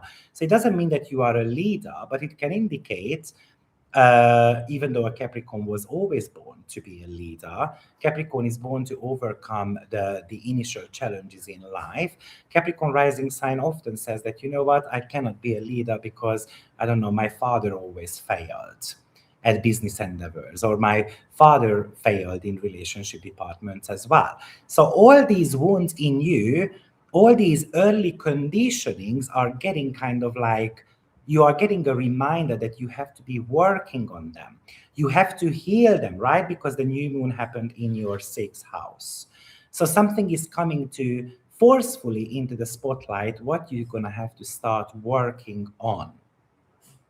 And this might be something connected to childhood experiences, because Chiron moved into your fifth house. And on top of that, Icarus is entering your sixth house this week as well, which is all about you having a brilliant idea that you are going to be implementing a system in place. And your mind goes into overdrive, and you have got multiple ideas of how to approach these. But it's a mental restlessness. It's about impatience, and this is telling you that, let's say, I'm impatient with co-workers. I'm impatient that the work is not getting done. I'm impatient that um, I'm trying to overhaul an entire system, and then people are showing certain type of reluctance. So this is potentially about getting into argument with over habits, over household chores, getting into arguments with coworkers and so forth, or simply you just say that, you know what, I'm tired of doing these routines. I'm just gonna I'm just gonna walk out of it. I'm not gonna clean up the plates. I'm not gonna clean up after my kids and all those type of stuff. Of course, it could be something that we verbally kind of like attack or getting attacked as well. And potentially, this might be an indication that it's easy to get into those arguments. So just be mindful about it. However, the sun is trining north node, so we are having certain type of healing conversations. We start understanding other people's viewpoint or approach. Maybe it's our partner or our client and so forth. Remember, the North Node is teaching you that it's all about listening and hearing as well as sharing our thoughts. A conversation is not one-sided. It's not just about listening what others need. It's about they have to be listening to me as well, what I need at the same time. Maybe in that particular relationship. And I'm also wondering with Chiron and Mars in your fifth house that this is something to do with, uh, like, for example, we have to be improving our intimacy department, our fun department, and so on. Maybe you have been kind of like getting lost somehow in your long-term visions, and then you didn't pay a close attention to your immediate surroundings. It's kind of like when you are standing in the middle of the forest and you see the whole forest, but you don't exactly see what's right in front of you. So you don't see what you have to be fixing. You are trying to fix everything at the same time. But a simple conversation can help you fix the immediate problem, which might be eliminating the bigger problems. For example, in those contracts, relationship, and so forth. But surely it comes with a bit of a confusion, though, because the sun is squaring Neptune as well. And we might not be, imagine Neptune as a blind spot. So you might not be able to see that you have been repeating the same patterns as your parents did. Or maybe potentially you haven't been able to see that how much the past is affecting you, or how much your family is kind of like getting involved somehow in your relationship dynamics, or the reason why you are unable to ask for help, or the reason why you are unable to speak about the past and so forth. Now, of course, in a physical way, this could really talk to you about that you feel guilty about not taking care of your loved ones, and therefore you don't know how to ask them to give you a hand. You are unable to share with them that you are somehow struggling. And the danger this week for you is that Hebe is entering your seventh house as well. And this might be that people are constantly going to be asking you for favor. And maybe this is going to be, like I said, a parent of yours, a partner of yours, or a business partner, an alliance of yours, a client of yours. It's like I'm having to take care of my client. Otherwise, maybe I'm afraid that they are going to find someone else. I have no choice but to make sacrifices of my internal foundation, of my peace. And that's Neptune in your fourth house. So the shadow side of Cancer is being the martyr. So maybe actually your partner is going to become very whiny, clingy, and then you feel like that you have no room to breathe. Out of nowhere, they are super needy. So that's very possible. Did I remind you, Capricorn Rising, that I'm offering 50% off on my membership program and 30% off on my personal readings, because I'm celebrating 7 years of AstroViktor running up and down. If I haven't done that, so make sure you check it out on my website. But thank God the sun disposes Venus which makes a trine to Saturn this week as well. So it looks like that you are going to be able to make foundational changes with your loved ones. Maybe this is a time for you to be able to say to someone that you actually care, you love them. You are able to kind of start working on that emotional bond a lot closer. Maybe that's a financial deal that is going to go through, and then you are able to make certain type of investments, home related investments, home repairs as well. But also maybe you are ready to kind of fix up these connections with those family members. Maybe you are ready to step into that raw vulnerability of yours. So I really kind of like that. While the Neptunian energy kind of created this emotional uncertainty, maybe it's an emotional uncertainty in your relationship or emotional uncertainty of the conflictual situations in your country. Maybe you were doubting whether someone loves you or not, but all of a sudden with that Venus trine to Saturn, you're going to see that actually this person cares. Maybe they are giving us certain type of tough love from time to time, but we realize that that's a sign of caring also. So tap into that Venus and Saturn trine. Also, I mean, Venus is, of course, I mean, Saturn is the ruler of your financial department. So Venus Saturn trine could represent certain type of financial agreement as well.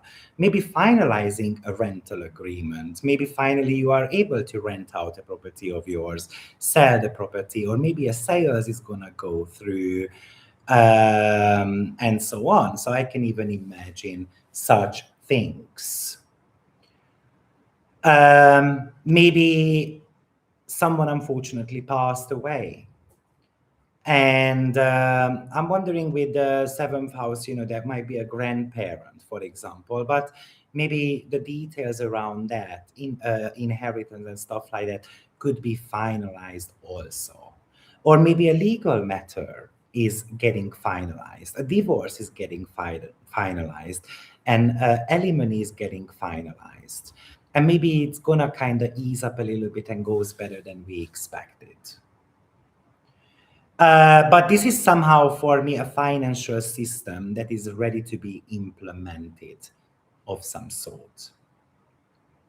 Pallas Athene and Vesta conjunction is also super focused on family, properties, as well as inner foundation. Often the fourth house is such an overlooked house, in my opinion, and I want to share it with you that it's not just about family and foundation, but it's the true version of yourself, who you are behind closed doors. And Aries is about autonomy. And Capricorn rising is often just showing up this rock solid person, this tough cuckoo. And maybe it's time for you to show that you actually can get hurt as well, that you are also human flesh and blood. So, and on top of that, the moon is going to go out of bound, and it goes out of bound in your 12th house. And maybe that's the recognition of that your emotional world, I mean, it can make you sleepless, so you can have some insomnia. So watch out for that. It could make you sensitive to food, as well as it's easier to catch a cold when the moon is out of bound in the 12th house. So let's just watch out over the weekend. But it's super psychological as well. So it's psychological pattern recognition, especially with that grand trine between the moon, Saturn, Vesta, Pallas, Venus. It's like being able to see why I'm unable to say I love you, why I don't receive the love that I deserve, why I'm getting sucked into these certain type of relationship patterns and so forth. So you might start kind of like seeing that. Maybe you are exploring some unconventional psychological or spiritual ideas. Maybe you are going to get very passionate about working on a secret project. But the moon is going to finish its out of bound period in your first house. So any type of erratic subconscious detour can actually manifest in the physical world for you, in your physical body, in certain type of habits. So don't be too erratic. What I'm trying to say is that imagine that you want to have this spiritual breakthrough, and you know, I don't know, you do a past life regression and then you see something. The question here is, am I ready for it? You know, because it pierces through the body and it can manifest as symptoms as well. So let's just take it as slow as possible. And the danger of moon going out of bound on 0 degree, that it bang on opposes Icarus and Uranus. It's a very reckless moon. So it's like, I want to know the secrets. I'm going to get to know the secrets. And I'm going to do some research. I'm going to text the phones and, I mean, checking the phones and so forth. Because the outbound moon, Penguin squares the North Node as well. So it's a message that is coming through. Are we ready for that message? And then we are wrapping up the week with Mars and Jupiter sextile. So that might be about a client of yours could be booking a session with you. Or potentially that might be the healing department of that relationship, maybe having some sweaty, bad experiences and so on. Maybe that's about um, an influx of clients. Maybe you are actually making a video, for example, and that's going to be attracting more people. More people are viewing you. There is certain type of a partnership log there, or you are able to impact the life of others, or someone else impacts your life as well.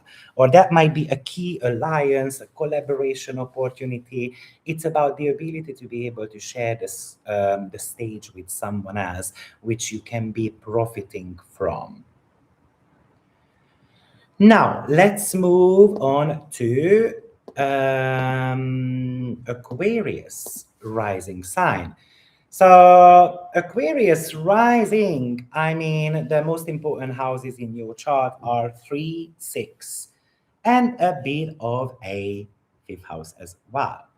So it feels like over the next 1 week, you are maybe making some work related communication, or you are trying to get back into sanity. So what I'm really thinking about is that it feels like you have been going through a period, a massive change in your life. Maybe you have been having some troubles with your immediate environment, even in your family as well. And then now you are ready to kind of keep yourself more sane and walk away from these situations. It really feels like that you are also tapping into a fun side of you a little bit more. I can also imagine that you have been going through some financial changes. Maybe money has become a little bit more tighter, and maybe you haven't tapped into your ideas yet. So this week should start giving you certain new ideas of how to generate more income, how to generate more confidence, how to generate that confidence so that you can actually speak up about your truth. So, but let's break it down. But before we move on to that, let me just remind you that I'm running a promotion right now because AstroViktor is 7 years old. So membership is 50% off on level 3 yearly membership. My personal readings are 30% off if you need some guidance. So the week is kicking off for you with a first quarter moon phase. The moon is in your 9th house and the sun is in your 6th house. And the sun, what makes me feel safe? It makes me feel safe if I have got work or if I'm healthy. And the moon wants to travel, it wants to see the world, it wants us to have faith. So, what really happens here is that the sun is managing its daily work, it's trying to streamline certain type of tasks. Maybe you are running around like chicken without heads. I wouldn't be shocked about that because the sun is squaring Neptune as well, and the 3rd house represents daily errands. Now, but the moon shows up and the moon says, oh, I have to travel immediately. I've got an urgent vision, I have got an urgent task that I'm meant to be focusing on. So somehow your fun elements that you scheduled, why fun? Because the new moon took place in the fifth house. All of a sudden it gets disrupted and we have to be modifying things.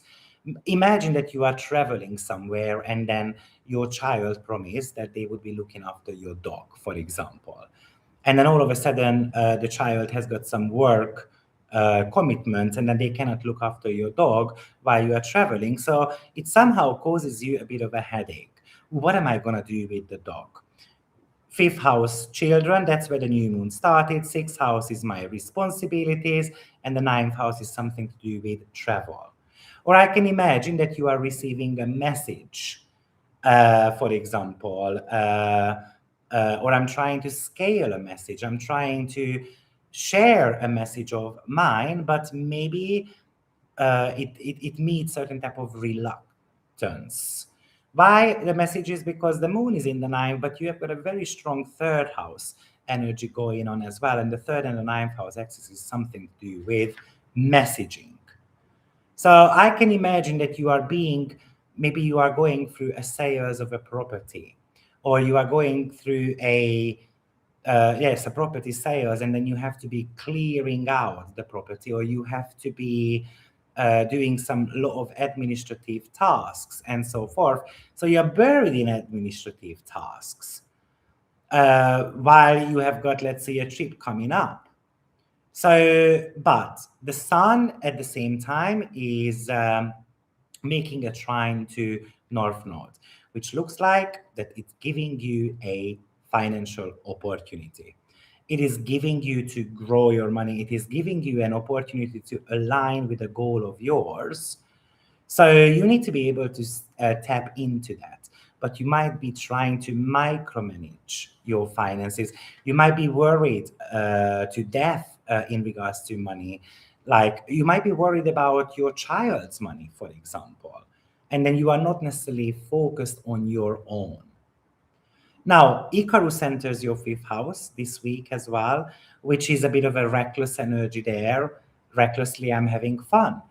I want to be taking a creative risk. I want to be not so much taking a calculated risk. I'm taking a huge risk. Maybe I can imagine, because you have got kind of relationship activations going on, and maybe an ex-boyfriend of yours is kind of coming back into your life. And you might be making that reckless decision that, yeah, why not? Let me take them back. So we need to be a little bit careful about these type of stuff. The reason why the ex-boyfriend kind of came into my mind, not only because of Icarus moving into your fifth house, which is your romantic life, but Mercury is going retrograde as well this month.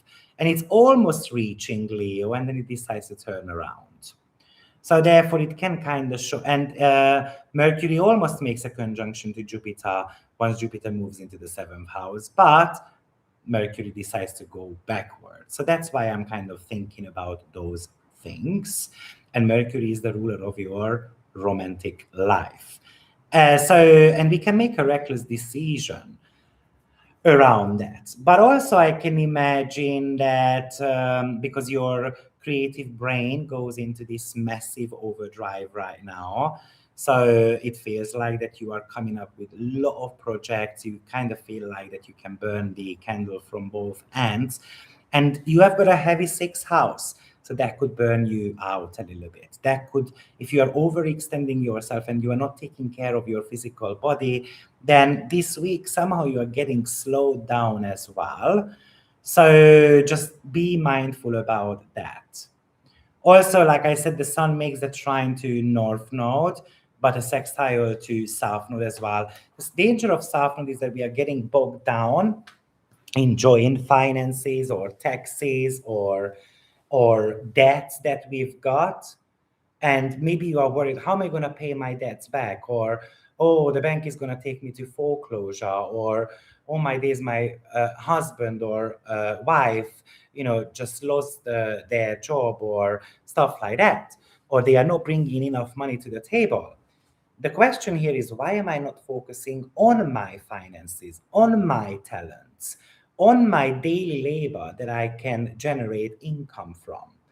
I'm also wondering that because Chiron just moved into your fourth house and Venus is in the seventh house, so you might be going down on a memory lane as well when it comes to relationship, and you have got that desire to kind of reconnect with someone. Maybe it's someone who owes you money. Maybe it's just someone you have got some unfinished business with. Maybe you're gonna get news from them. So because it all started with that fifth house element, so that's why I kind of went back to that romantic endeavor also.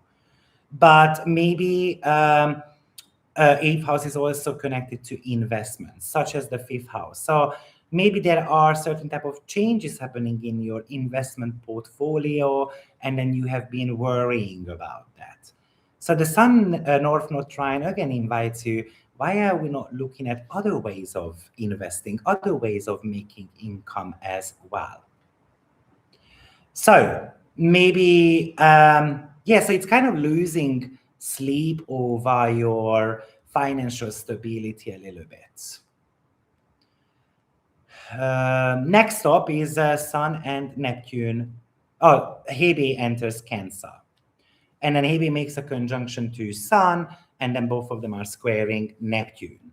Remember, Hebe is all about where you tend to give too much energy away to support someone else. So that is work. So you might be giving way too much energy to work. You might be giving way too much energy to take care of your team, to take care of the mental and emotional health of others around you. Maybe you are really trying to help others to, with their logistical stresses, issues, but you have been taking energy away from your physical and mental health or emotional health. So you're going to have to start doing that. And like I said, both of them, Hebe and the Sun, making a conjunction, then they run into a square to Neptune, which is Neptune is blurring your communication and then kind of like sending the text message to the wrong place. Or with Neptune there, you might be waking up on Thursday morning and then you are being confused about whether you are doing the right thing connected to family, property, work-related matters, or you might have forgotten to put something down in your schedule and then you miss an appointment. Or you might be writing an email and then you are unsure whether it's clear to the other person, or are we miscommunicating? I can always, so maybe this is a work related contract. So this is not a day for you to sign any type of contract. Try to refrain yourself from those, especially because the Sun rules seventh house as well, which is another contractual agreement type of house. So if you are making any type of agreement, don't let them sweet talk you into something that you might regret later on. It's like you're looking at the data and then you don't see what's right in front of you. So what's the point in looking at it? Because the brain fog type of energy, and then I cannot see it clearly. So just leave it 48 hours and then come back to it. With Venus and Saturn trine, I also wanted to mention that this might be about you wanting to take the relationship to the next level, and then we have to be talking that out. Or you might be having a conversation with a parent of yours, trying to fix up a connection there, but it's somehow a communication clarity. So you seem to be stabilizing a relational infrastructure here. You seem to be talking something through, and then you are gaining more understanding. And that misunderstanding could be coming from the Sun and Neptune element as well. But if you are single, this can make you a lot more radiant, a lot more highly valued. So, especially with Jupiter shifting into your seventh house as well, if you have been single, then start looking out, because you might end up being in a relationship. And Pallas Athene and Vesta conjunction is also in your third house. Now, that might be, it's a tunnel vision. So that might be about you are focusing on your studies, you're focusing on your sales to go through, you are focusing on writing a newsletter, uh, um, um, launching even something. It's the ultimate devotion here. It's the ultimate devotion to be able to speak up about, who I am, and I'm not going to silence myself anymore. So it feels like that gives you a healing opportunity there. Maybe you are going to be so dedicated to something that you decide to put your phone away, or you put it on do not disturb mode. Maybe you decide that I don't want to get distracted by social media crap, so let me just deactivate it, let me delete it, and so forth. I would say with the heavy third house and sixth house combinations, watch out on the roads.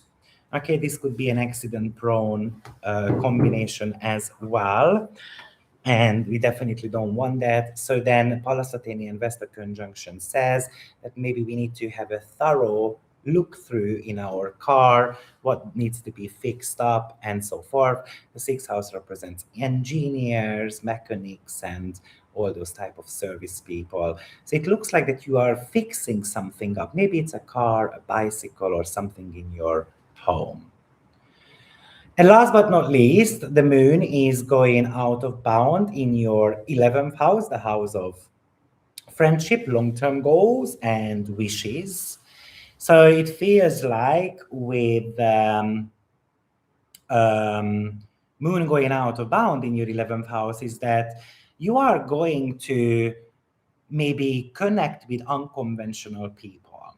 Maybe you are going to be meeting some people who gives you new perspective, new goals in life, or your friends are kind of like going on a rogue type of, like they are off the leash, basically.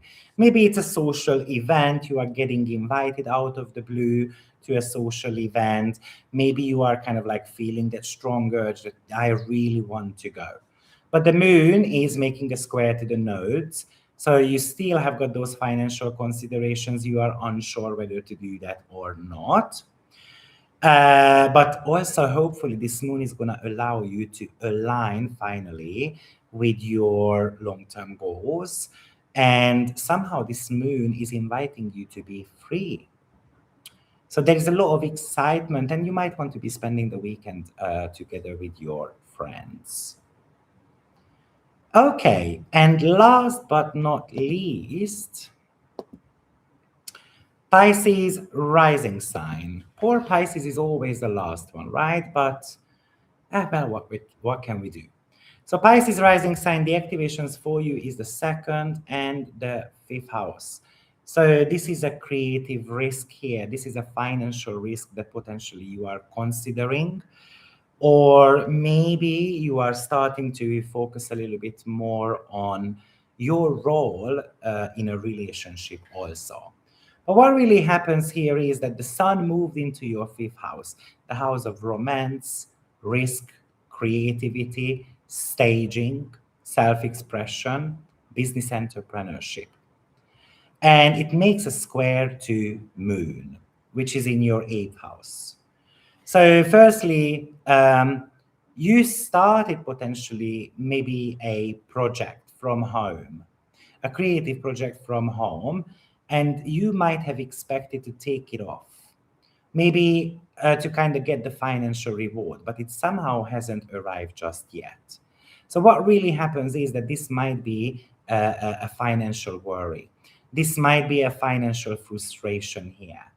Or the sun spotlights your romantic life and you are unsure whether you can trust the person, because it squares the moon in the eighth house, the house of trust, but it also squares Neptune in the second sign, which is always about missed messages. With Neptune, it's actually very easy to gaslight someone as well. So you kind of thought like that you had this romantic connection with someone, and then all of a sudden I'm getting ghosted. And then you are kind of like wondering what the heck is going on? Why did that happen?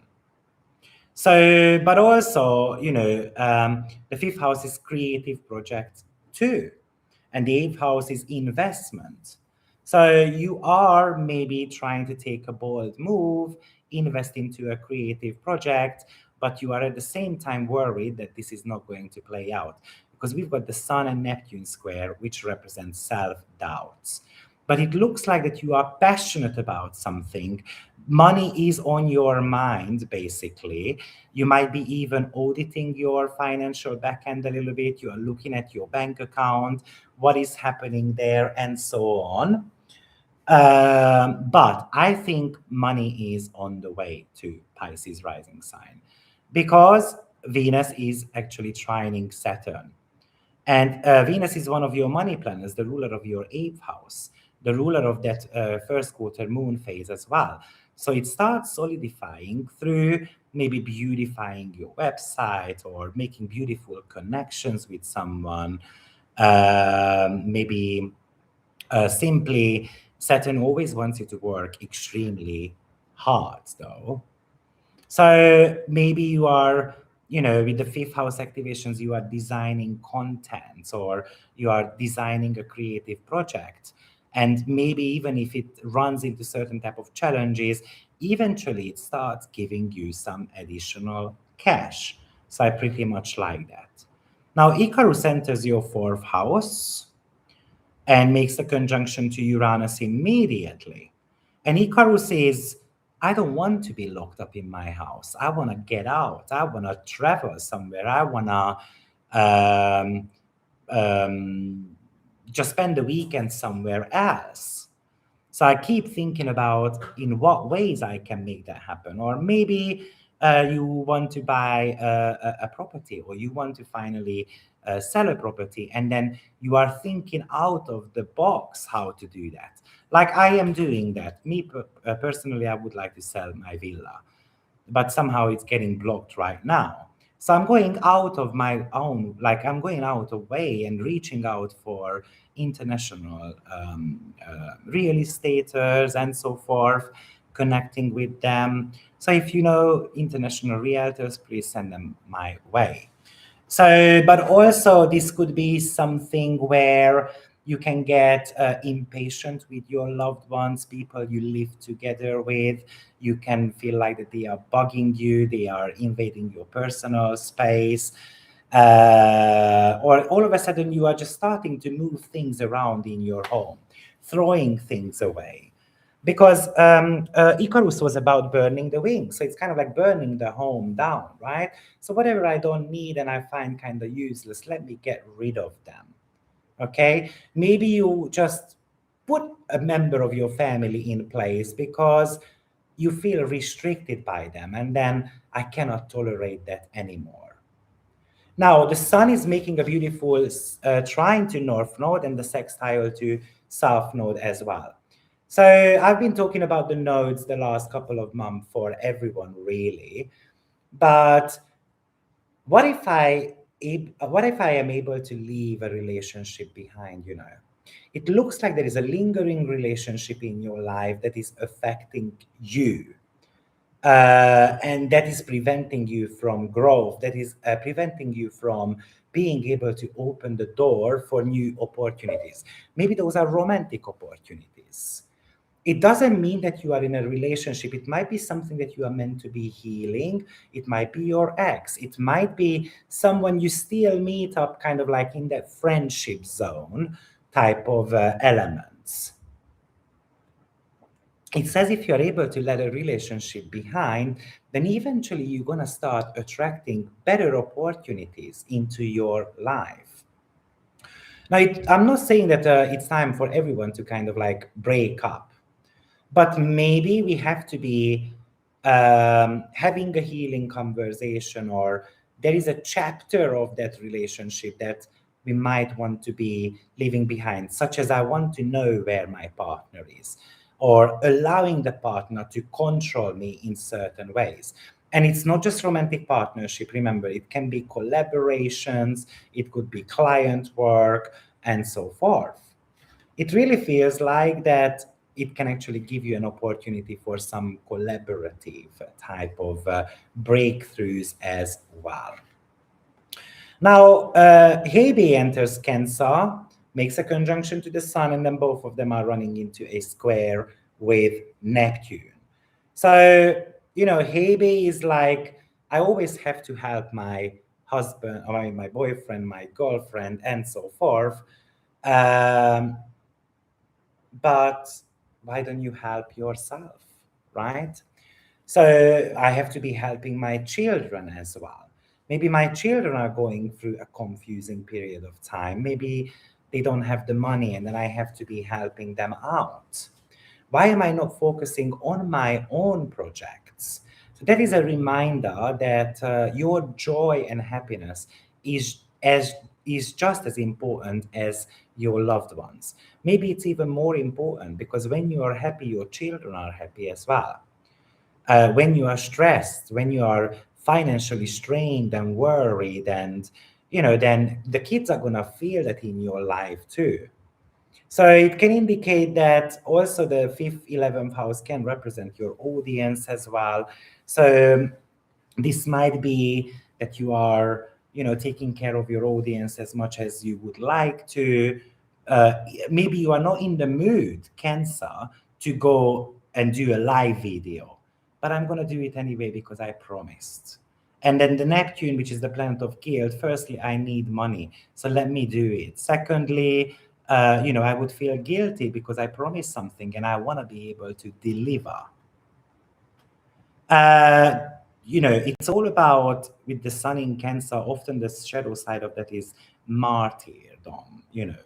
It's about taking on the emotional weight and suffering of others, especially with Hebe being there. So it's like you are taking off the emotional suffer of your kids, and it makes you cry and you want to help them. But at the same time, you might be paralyzed as well at the same time because you don't know how to help them. With Neptune, sorry, the Sun and North Node trine, it's really about a personal path for you. Finally, you are meant to be stepping onto the path of joy. You are meant to be finally knowing why you are loved and what you need to be appreciating about yourself, and not necessarily letting kind of like others to dictate your self-worth. And that's also Neptune in the second, as well as South Node in your seventh house. Now, of course, the Sun and Neptune square can really talk to us about money issues as well. Like, we want to go on a shopping spree. So let's just be very mindful about that. And you are very focused on money because we've got the Pallas Athene and Vesta conjunction happening as well, which is a systematic cash flow that we have to come up with. We have to come up with a system, how we are going to be navigating the money through, how we are going to grow that.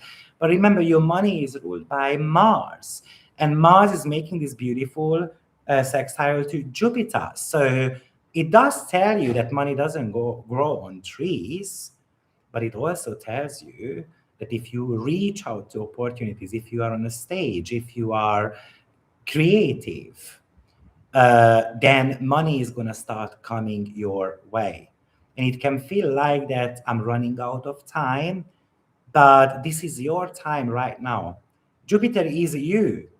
Mars is your finances. So that sextile is a creative idea that might be coming out of the blue, and that should start giving you some extra cash. I'm not saying that you're going to win the lottery or you're going to get to become a millionaire, but maybe you survive for another 1 month, especially if you have been going through some financial problems. Your career can start taking off with Moon going out of bound in your 10th house as well. So that could be, more work on your way, and that might be boosting your finances. So, but financial structure is important. Even if the money comes in, Paula Satini investor says that I'm not gonna start spending money like I was a millionaire. I need to stay financially focused. It's absolute to do that. And that moon out of bound in your 10th house could really indicate like you elevate your public status as quickly as possible. um, the retention also comes up there as well, because moon is going to go inbound in the sign of Capricorn. So what's the financial retention of it? Can I keep these people around? Can I keep those contractual agreements around, and so forth? So there is a career peak here. So that's Pisces rising sign. Guys, we got to the end of it. Well, we spent 4 hours together, and you might be having some questions, but I might feel too tired to answer the questions. But do we have any questions, guys? As someone who posts online regularly, I'm impressed by non-stop live streams Victor is doing. I have planned my next private consultation in December. That's a one-of-a-kind Christmas present. See you in December. So nice to see you. My dilemma is that my ascendant is Scorpio, but it is on 29.40. And I don't have first house really. My second house is Capricorn. The reading is not matching for me. Well, maybe your rising sign might not be that accurate. And on top of that, you're going to have to look at your personal planets too. So remember, these are general ones, but maybe you should be listening to Capricorn you should be listening to Sagittarius instead of Scorpio. Or you should be listening from your sun sign. I work as a hotel room attendant and also handle most of the housework. So yes, tired. I do have a staycation coming up, though. Gotta buy a new car soon. Thank you for your time. Thank you for being here, guys. This was a very long video, but I will see you next time. Take care. Bye-bye. Bye-bye.